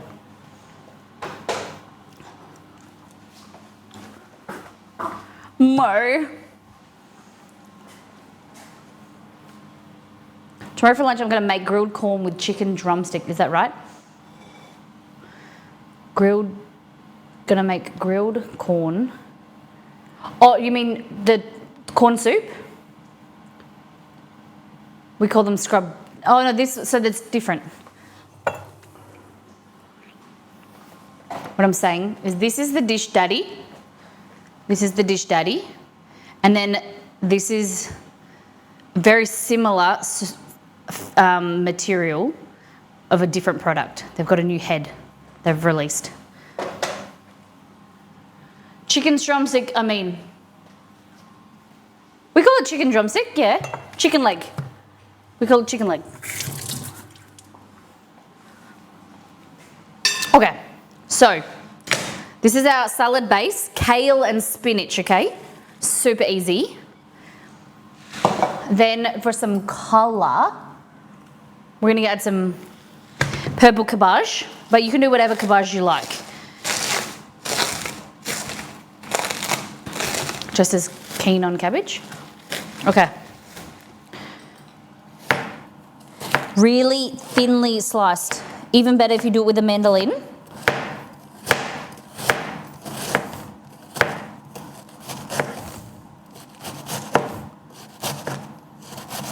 But if you didn't want to make the chicken, you could just get some chicken tenders or something, cook them up. Okay. Look at this. When you say cabbage, I see you with a pinky out, posher like cabbage. Yeah. Look at that. So you could do 2 different colours of cabbage if you want, or you can just do 1 colour. Or you could do no cabbage. Cabbage, darling. What do I do with the potatoes? Okay, thanks, noted. Anyway, my question is, what do I do with the potatoes? What are you trying to make again? I feel like I've missed something. Was it a recipe I made? Or something I cooked on stream?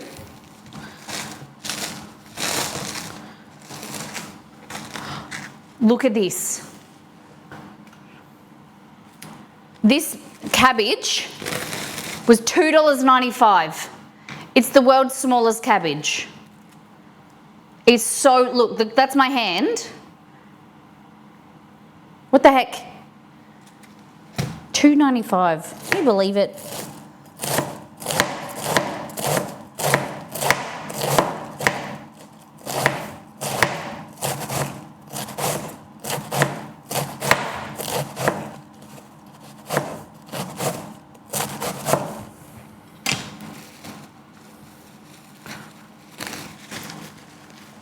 Hey Molly, what is the most interesting fact about food to you that you've heard most interesting fact? That's hard. One fact? I thought you were going to say what's the most interesting fact about me that other than that's not food related. I thought that's where you were going with that.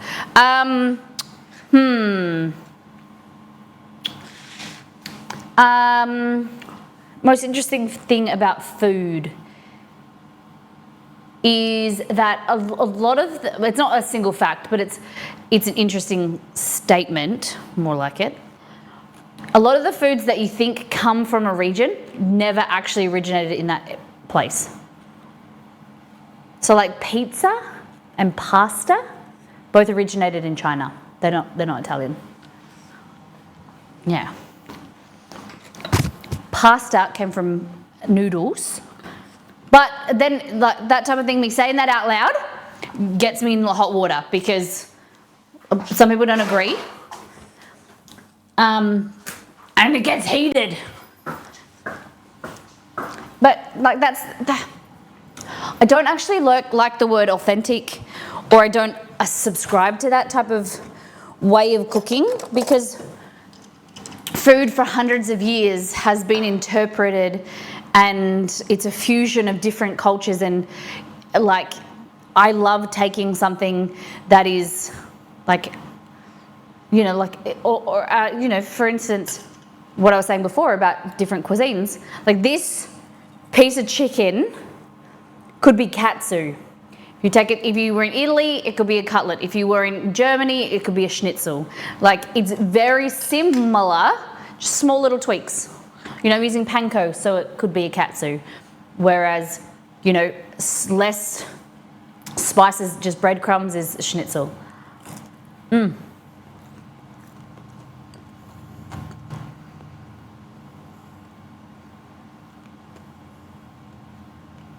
Just misspelling. Where was that, Anne? Where is the spelling? Because it is a miss. THAA. No, it got me nervous.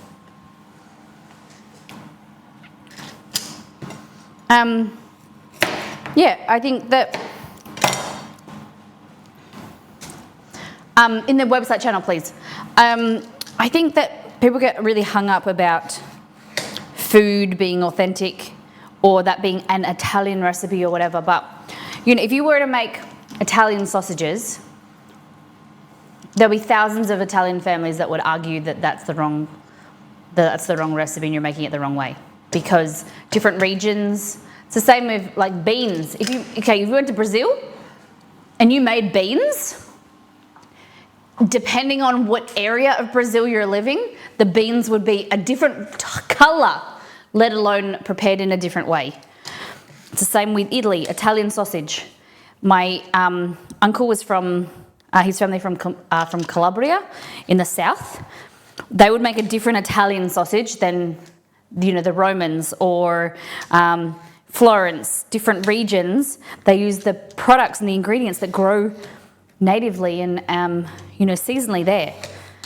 And that's the amazing thing about food, is things are different, and it's exciting to see someone's interpretation of it.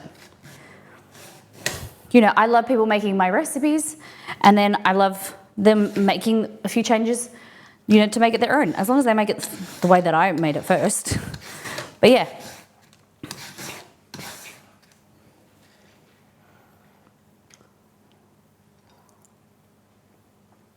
How deep is your love? All right, just carrot.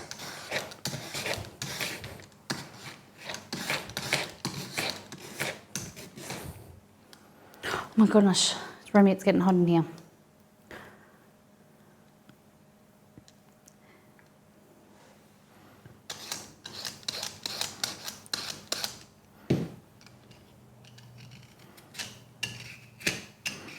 All right, so this is a cool peeler. I really love this. It's probably one of my favorite recent tools, other than my corn peeler. So this is, it's got julienne slice. One's bent, what the heck? So you can slice like this, and it cuts like that in julienne. Pretty cool, hey? It just gets a bit awkward with the end here.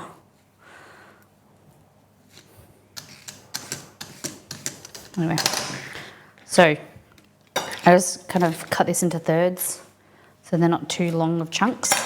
Like that. There we go.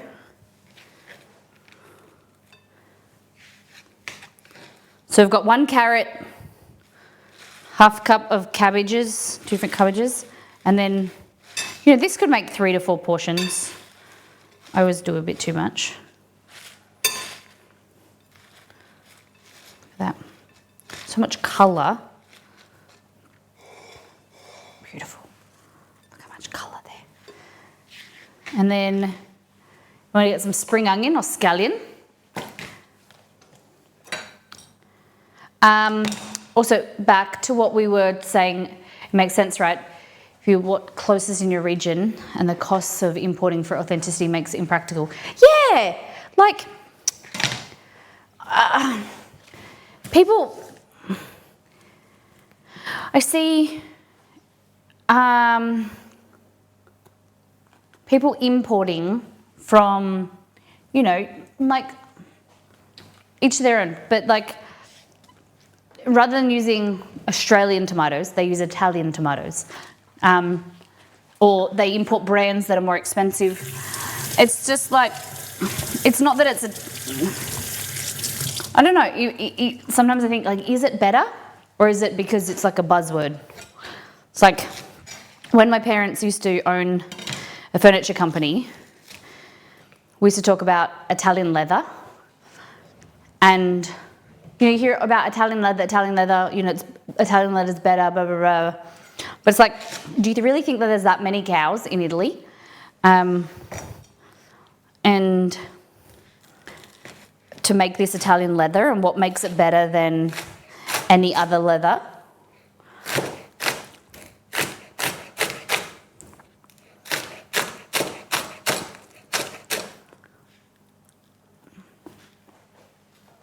Yeah, it's a way to see introspection. Yeah, definitely. Different products from different companies, different countries is really cool. We get to get American foods and things, but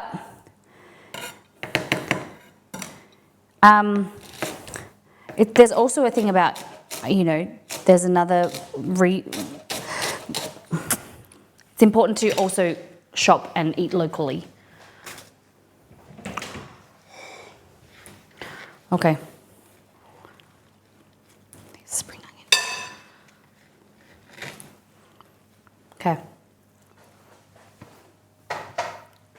Doesn't matter what you call it. Add what you want. It's going to be mouth. Yeah, that's it. 100%. You're going to eat it. Like, who cares what if Gordon Ramsay does it differently? He's not going to come and eat it. You're going to eat it. Eat it. Cook it however you want to eat it. Okay. Sauces. We're going to do 2 different sauces. One's going to be a garlic mayo, and the other one's going to be a spicy chili mayo. Okay. So you can do these however you like. You can just have one or the other, or you can do both. Okay. So honey mustard mayo, and then a spicy chili mayo. I'm going to grab some more Kewpie as well.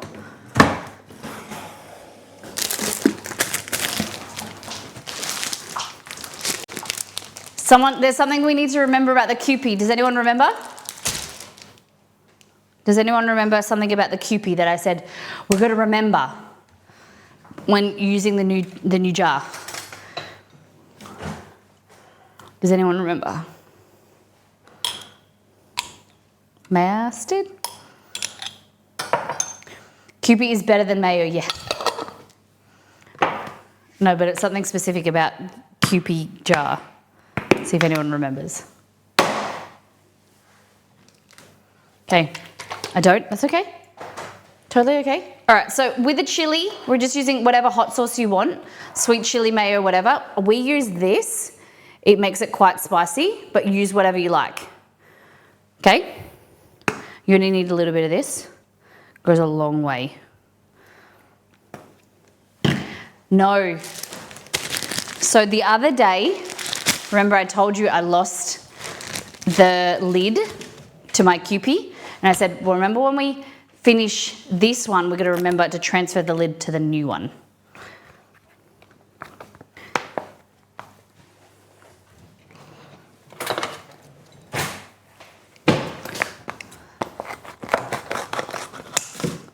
Okay. Kewpie. So are you asking what Kewpie is?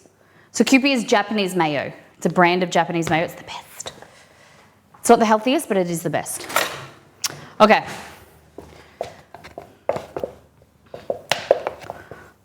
So I'm just making sure we're getting the most out of this container. If you threw it out, you can throw out all of that. Okay. So we're doing a mustard mayo, honey mustard mayo, and a chili mayo.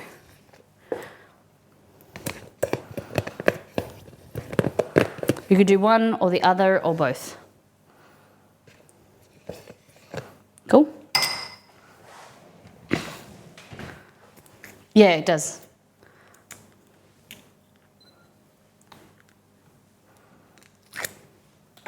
Cool. So,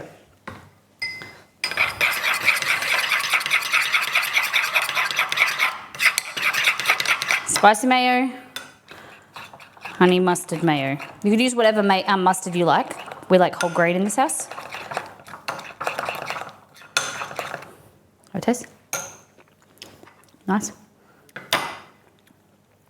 Oh, smoky, spicy, so good. Guys, this did cost me nearly $11, but if you like smoky chili, it's good. And like, you just use less. If you don't like it too spicy, which I don't, I use less. Exceed would eat way more. Okay. But you could use sriracha, you could use whatever chili, even sweet chili works good. Okay? And then, I'm just doing this to be pretty, for presentation wise, okay? But I'm just gonna put them in a Ziploc bag so I can pipe them, okay? This is where I need a friend.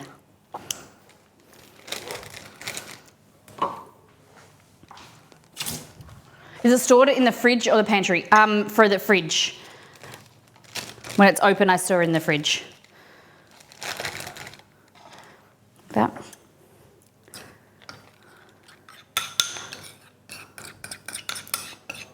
Because I buy the litre, the really big ones, and they last a long time. So it's better in the fridge. I don't keep anything else. I don't keep ketchup or, you know, what's it called? Tomato sauce. I don't keep that in the fridge either. But Kewpie I do. Kewpie maple syrup. The maple syrup you get from Costco goes bad quickly if you don't keep it in the fridge. Okay. So you could add some honey in this to make it less spicy, or more to your, you know, your profile that you like, flavor profile. But that honey mustard is sweet.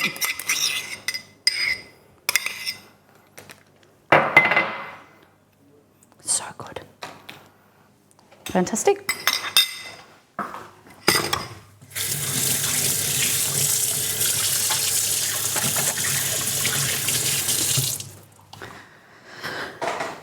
Okay, so now we go here.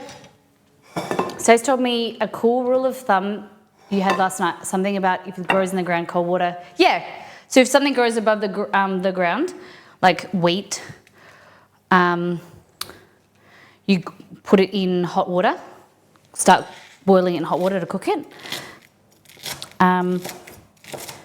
If it grows under the ground, like potatoes, then you cook it in cold water and bring it to the boil. Cool.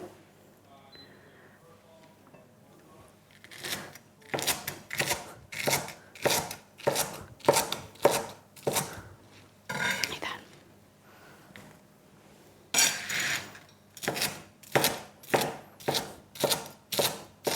There we go.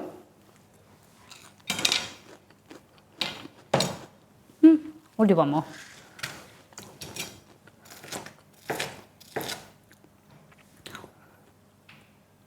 But potatoes? Yeah, potatoes start in cold water.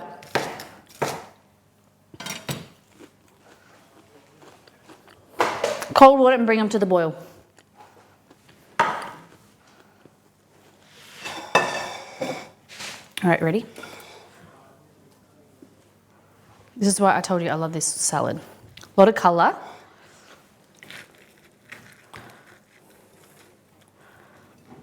Chicken, you could do this with tempeh or chicken, vegetarian chicken strips. Look at it, you neato.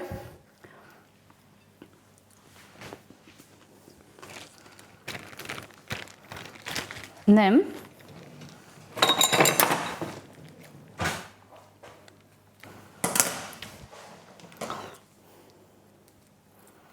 ready?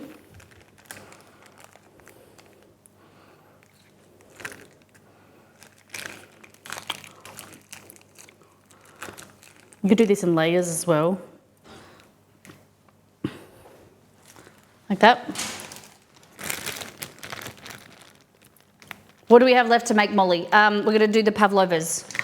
Is Roseli, are you still here?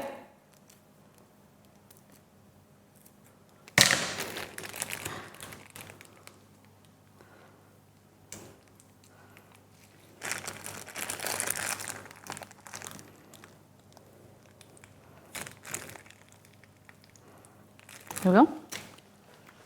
And then, oh, where did I make it up?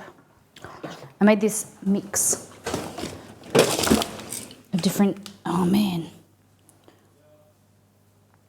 Where'd I put it? It was a mixture of white and black sesame seeds. And now I don't know where I put it. God damn it.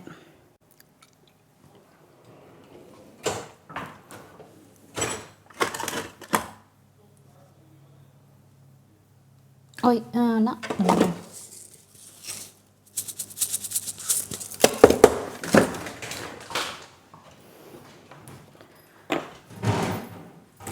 I literally made a mix of black and white sesame seeds and now they're gone. Look at that. What do you think? What's the second dressing? Honey mustard mayo and a spicy chili mayo. Mmm. Yum. Look how good that looks. So it was flour, egg, and panko breadcrumbs. Just a simple coating. And then the salad is a kale and spinach salad mix. And then we added carrot, 2 different types of cabbage, spring onion or scallion. Very simple salad. You can add whatever else you want into there as well.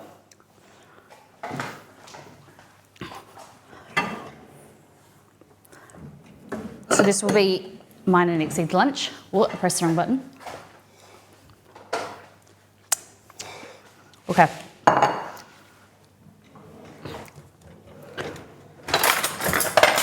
Ready?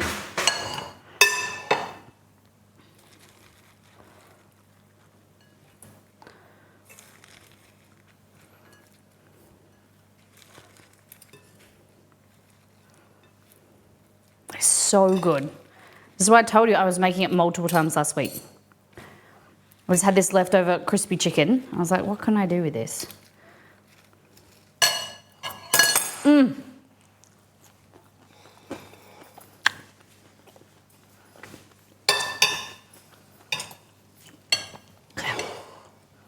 Yum. Kind of mix it around about. I usually chop up the chicken a bit smaller because I don't like massive chunks of chicken. But holy dooly.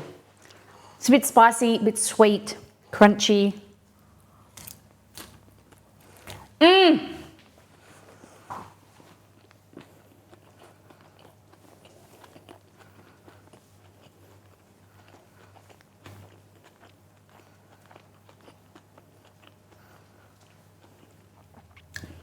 Yum.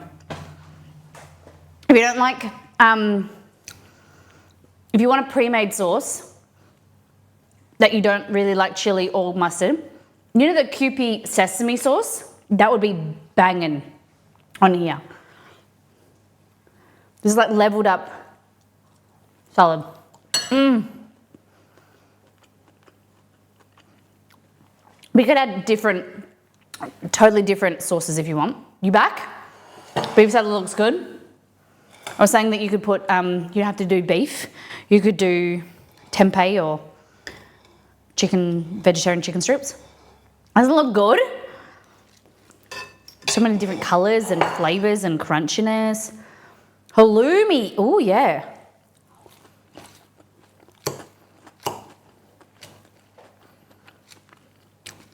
You want a really like big cheat?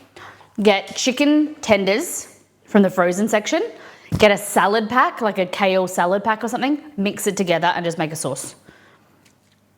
That's how I got the idea.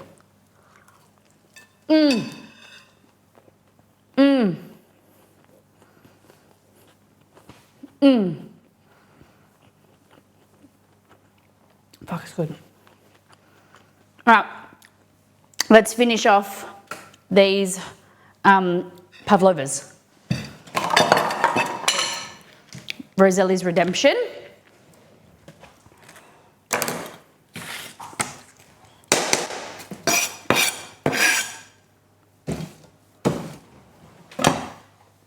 Drooled on my mouse pad? No, you didn't. Okay.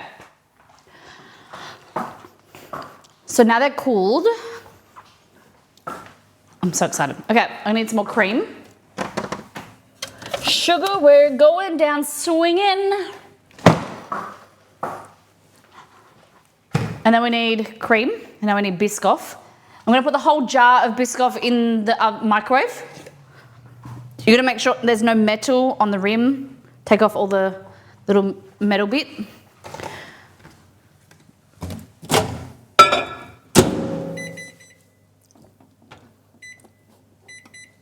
Okay, so we need to whip the cream. Ooh. There's more metal than I was expecting. We haven't even done DOTD yet. You can't. I haven't finished.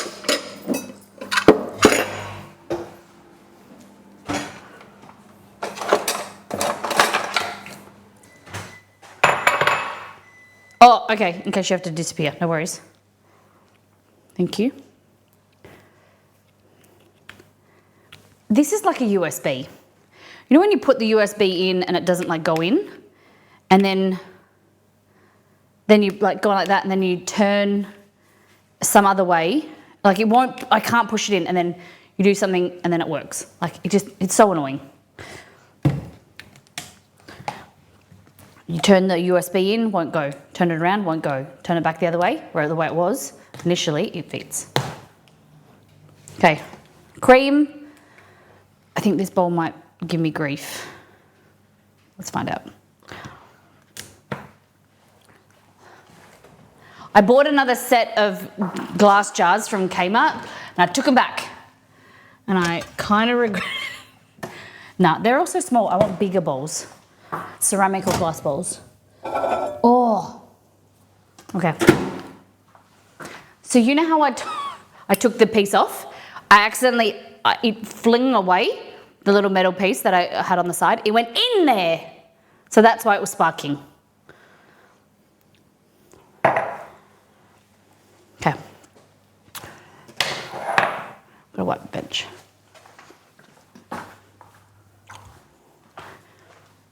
What's the time? 12. Oh my goodness. Oh no! Oh my goodness, an egg nearly fell off the bench.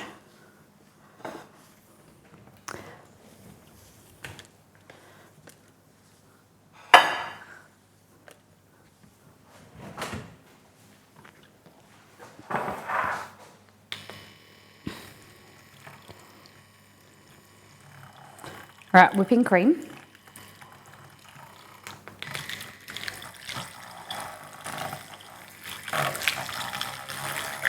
I think this is better than the other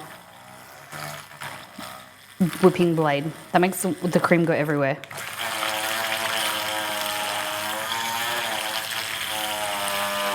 That. Woo!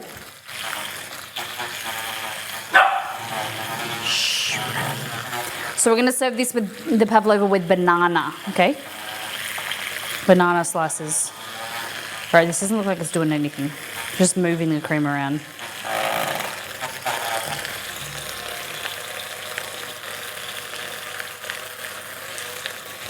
You like the fries vegan sausage rolls? We looked at them the other day. Or no, was it Linda someone? There's a Linda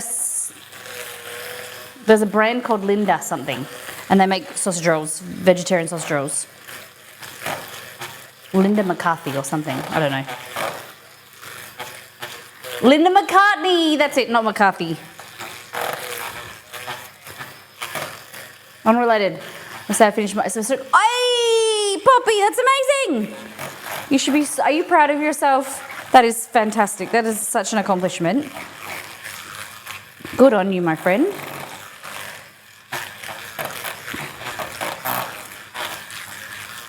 So what, when's next semester start?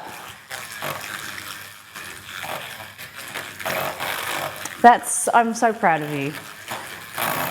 All the hard work has paid off.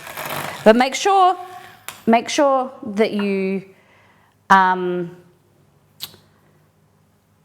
make sure that you don't forget to enjoy yourself, okay?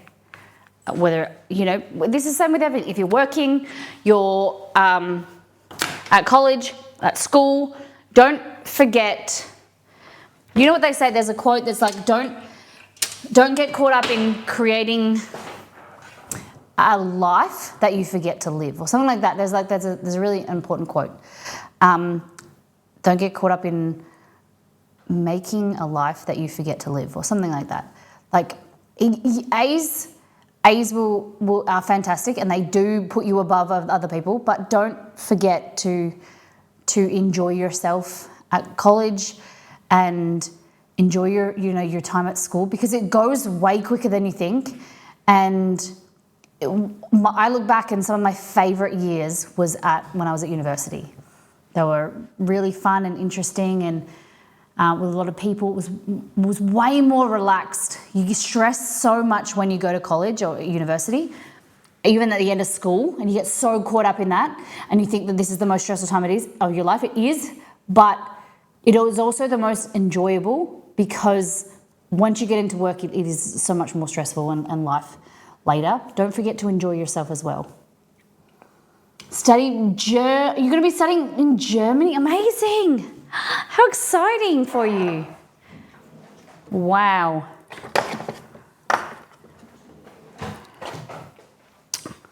So do you speak German? Okay. Herr Biscoff?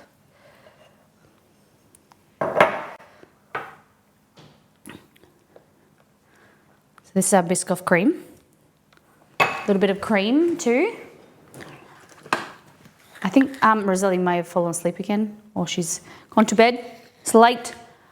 She's the working girl. Nearly 12 o'clock. But she'll see it in the morning. Look at this. Okay. Didn't have a chance to do what you suggested, sadly. But in the next semester, make sure you enjoy yourself when you go to Germany. Eat lots of yummy food. Enjoy yourself. Make lots of friends. Go to parties. Say yes to experiences. Because, you know, I don't want to, grades are important, and they do put you in front of other people for opportunities and work and things like that. But so does life experience and opportunities. It creates a better all-rounded person. So the reason why I'm saying this is because I read a Reddit post about, I'm a big fan of Bore You, which is best of Reddit updates. And one of these posts was about a person who their parents, they were at home and they were at university, they were at school, and when they graduated school, their parents said, we're going to start charging you rent. And so they they got a job, and then they started doing university. And then they were working so hard, they would get up at 4 a.m. to go to their work, Then they would go to university and study. And then they would go to bed at 7 o'clock to then get up at work. And they did that for 4 years. And when they graduated, their parents handed them a check for all of the money that they'd spent, or they'd charged their child for rent. And it was, you know, $40,000 or something. But the person ripped up the check and said, like, I went without for 4 years. I didn't have any good experience at university. I went to work so that I could pay for the rent that you were charging me. I didn't go to any parties. I didn't have any friends. I didn't have a girlfriend because I was so focused on studying and working. And they were so angry at their parents. And it just reminded me that, you know, you've got to, if you can have that opportunity. I know that it's easier said than done. We all have obligations and working to live and things like that, but study is important, but we all got to have some fun. We've got to smell the roses every now and then and stop and enjoy ourselves in the journey, because, you know, it's never, like, happiness and satisfaction is never, you know, it's not at the end of the train line. You got to find it along the journey. And if you work so hard thinking that you'll achieve it at the end, you never know what will happen in your life. And my dad says the same thing, that they work so hard for their whole life, and then when they came to retire, you know, it wasn't what they expected. And he said that there was things that he wished he did along the way, more fun and, you know, more opportunities. You want to enjoy my next semester. I know how valuable time is, and I don't want to waste it. I'm just sad that I already feel my experience is coming to an end. Then this is a fantastic opportunity. Now you're feeling that. Now you can make the most of your next few months and years. Because I think some of us, you know, throughout life, we go through times where we I don't think, you don't regret, like, people say that it's bad to regret things, but you just think, you wonder how things could have been differently if you made different decisions and whatever.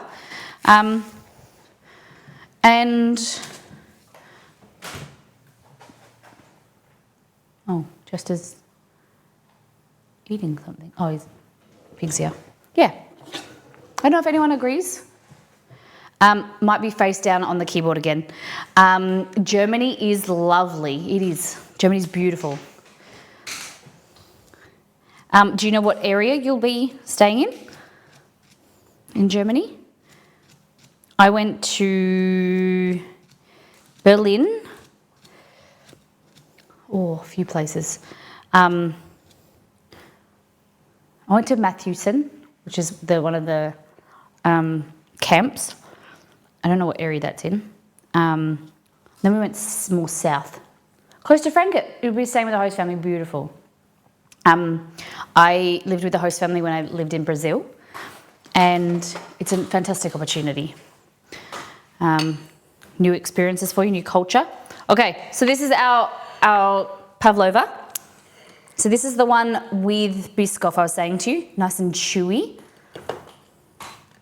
See, because we've mixed through, you can see that the swirl of Biscoff was here and here, and that's the fat has separated with the meringue, but that's okay. And we're going to add our whipped cream.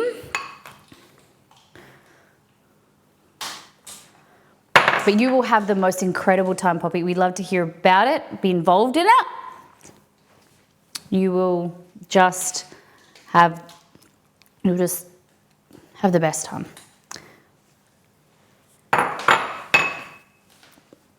Okay.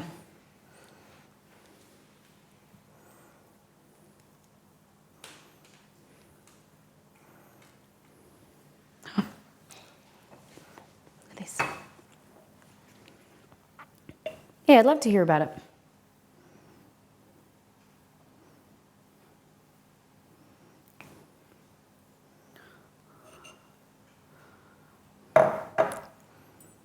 So this is the Biscoff Pavlova.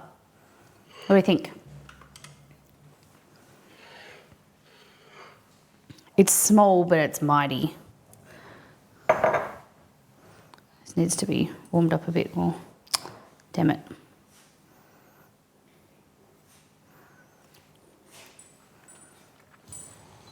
Not sure about the banana? What fruit would you do?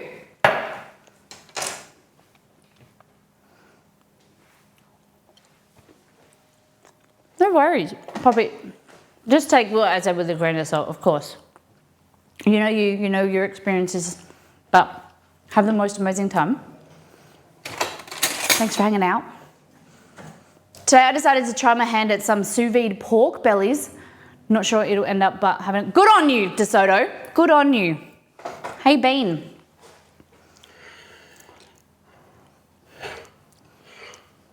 So you could do strawberries, but I thought the Biscoff would go well with banana.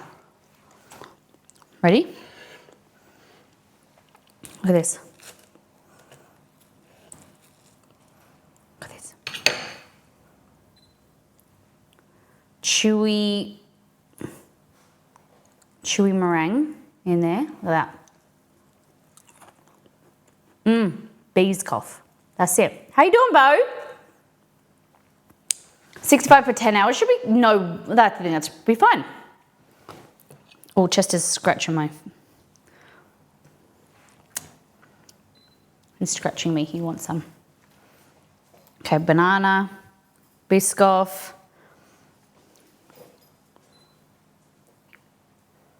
Look at that. Are you ready? Let's have a try. Oh, wow. That's good. Very sweet. I think Nixie might like that. It's like banana pudding meets pavlova. If I did it again, I would probably do like a custard in there too. A pudding. Oh, it is. I think I might regret this, but.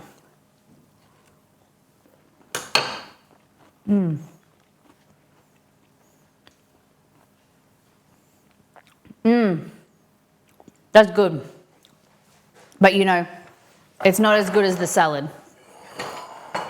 Crispy chicken salad. Guys, what do you think? DOTD. Biscoff, pavlova, crispy chicken salad, or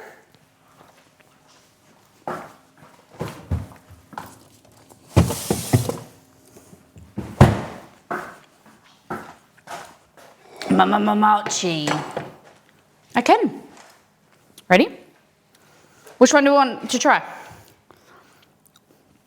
We'll go mango.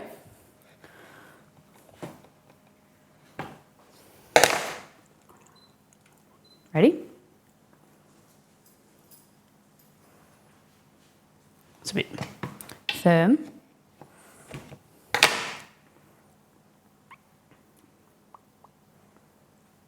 Oh, Gucci on. Or we go this one.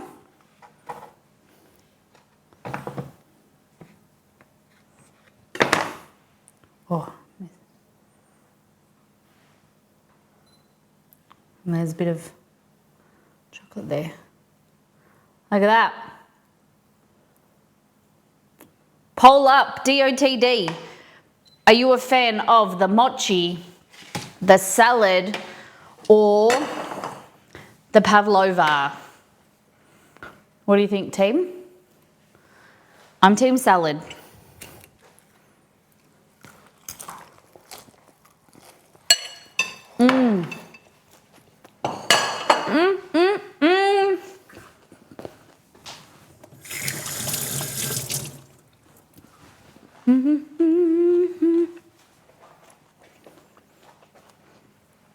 Yum.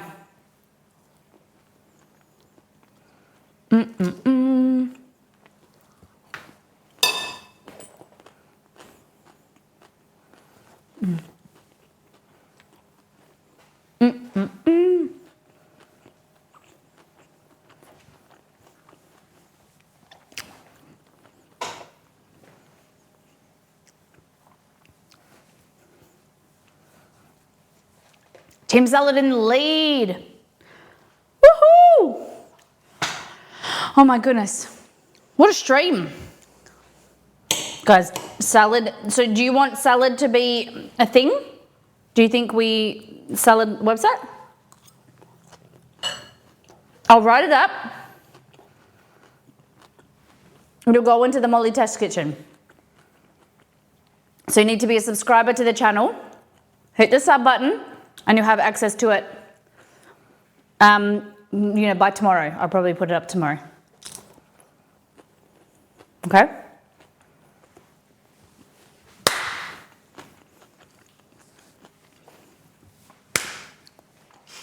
It looks delicious.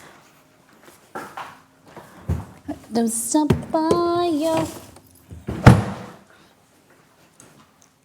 You got a bit of the pan on the shirt, yeah. Excuse me, Jess? Excuse me? Oh my goodness.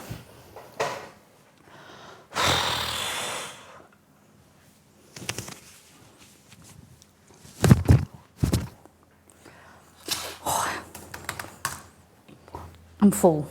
I'm really full. I'm tired. Thank you. Thank you for I don't know what you're approving of, my food. Thank you. Okay. Oh my good golly. So check out the new recipe from the website. Make sure you are making some recipes. Commenting. The comments, guys, attention, the comments have now been fixed. You can comment on the recipes on the website. The issue seems to be fixed. Okay? Comment, comment, comment. If you're new, hit the follow button. Come and hang out with us. Monday, Wednesday, Friday. If you're in North America, it's Sunday night, Tuesday night, and Thursday night. This time next week, we're making chocolate cake as well. Just a cheeky stream for, I don't know what I was telling you about next week, but because I should tell you about this week. Next stream Wednesday, we're doing clear apple pie. This is a redemption. I realized that I've never made clear apple pie. Last time we made clear lemon pie, lemon meringue pie, but we got redeemed apple pie, and I didn't realize that I thought that I'd made apple pie, but it was lemon meringue pie. So we're going to try and make apple pie this time. It's going to be really hard. We're doing tomato Italian sausage pasta too. It's going to be yummy. Friday is 7-layered bars from Redemption from Beware and jalapeno popper dip. Okay? It's going to be yum. It's going to be real yum.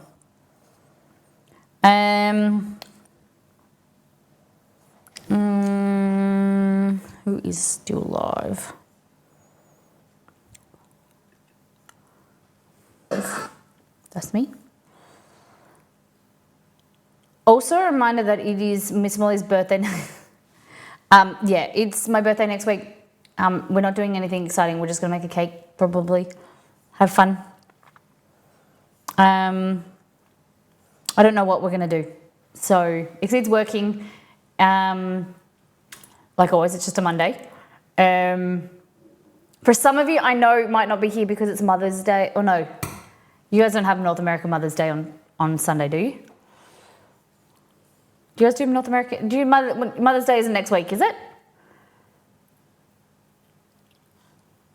Because I know some countries spend Mother's Day on a different day.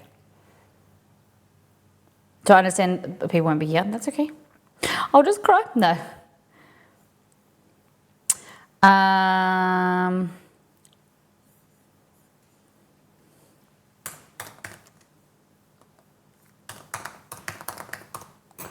All right.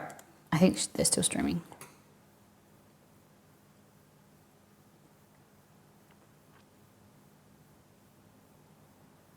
You can't. What? So I went to raid a date night in and it said their settings do not allow you to raid at this time. I've never had that before. Okay. Interesting. They must have raid. Maybe they were getting like trolls or something. They just got raided 30 seconds. Oh. Okay. Some people, I didn't know that you could turn it on.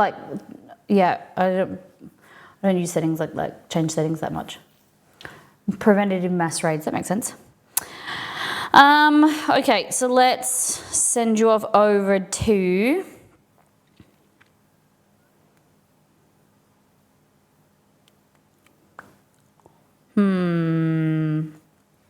Indica? What is indica?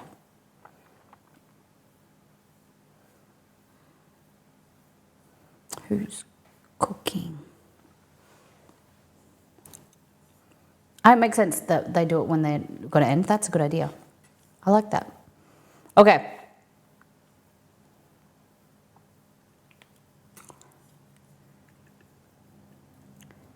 Everything Ali.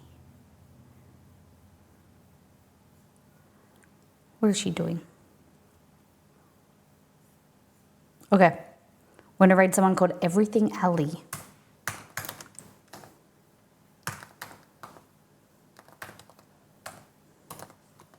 Guys, you know what to do.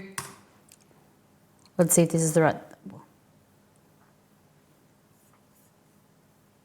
Yeah, okay, we're gonna rate Everything Ali. They're making enchiladas, salsa, and margaritas. We like them. Okay. Next stream. Pasta and clear apple pie. So you see through the apple pie. I don't know if it's going to be any good, but we're going to have some fun with it. Thank you for those who have been hanging out with us.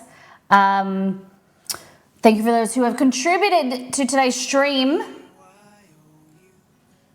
Kerry resub? Where was Kerry?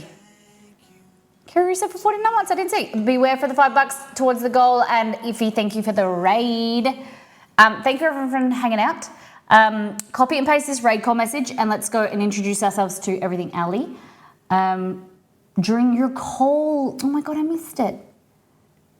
Copy and paste this, jump over with us, we're gonna raid. Take care though, brush your hair, be good to yourself and those around you.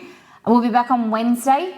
If you want some of the recipes from the Molly Test Kitchen, you have to be subscribed to the channel and hit the follow button as well. Bye-bye.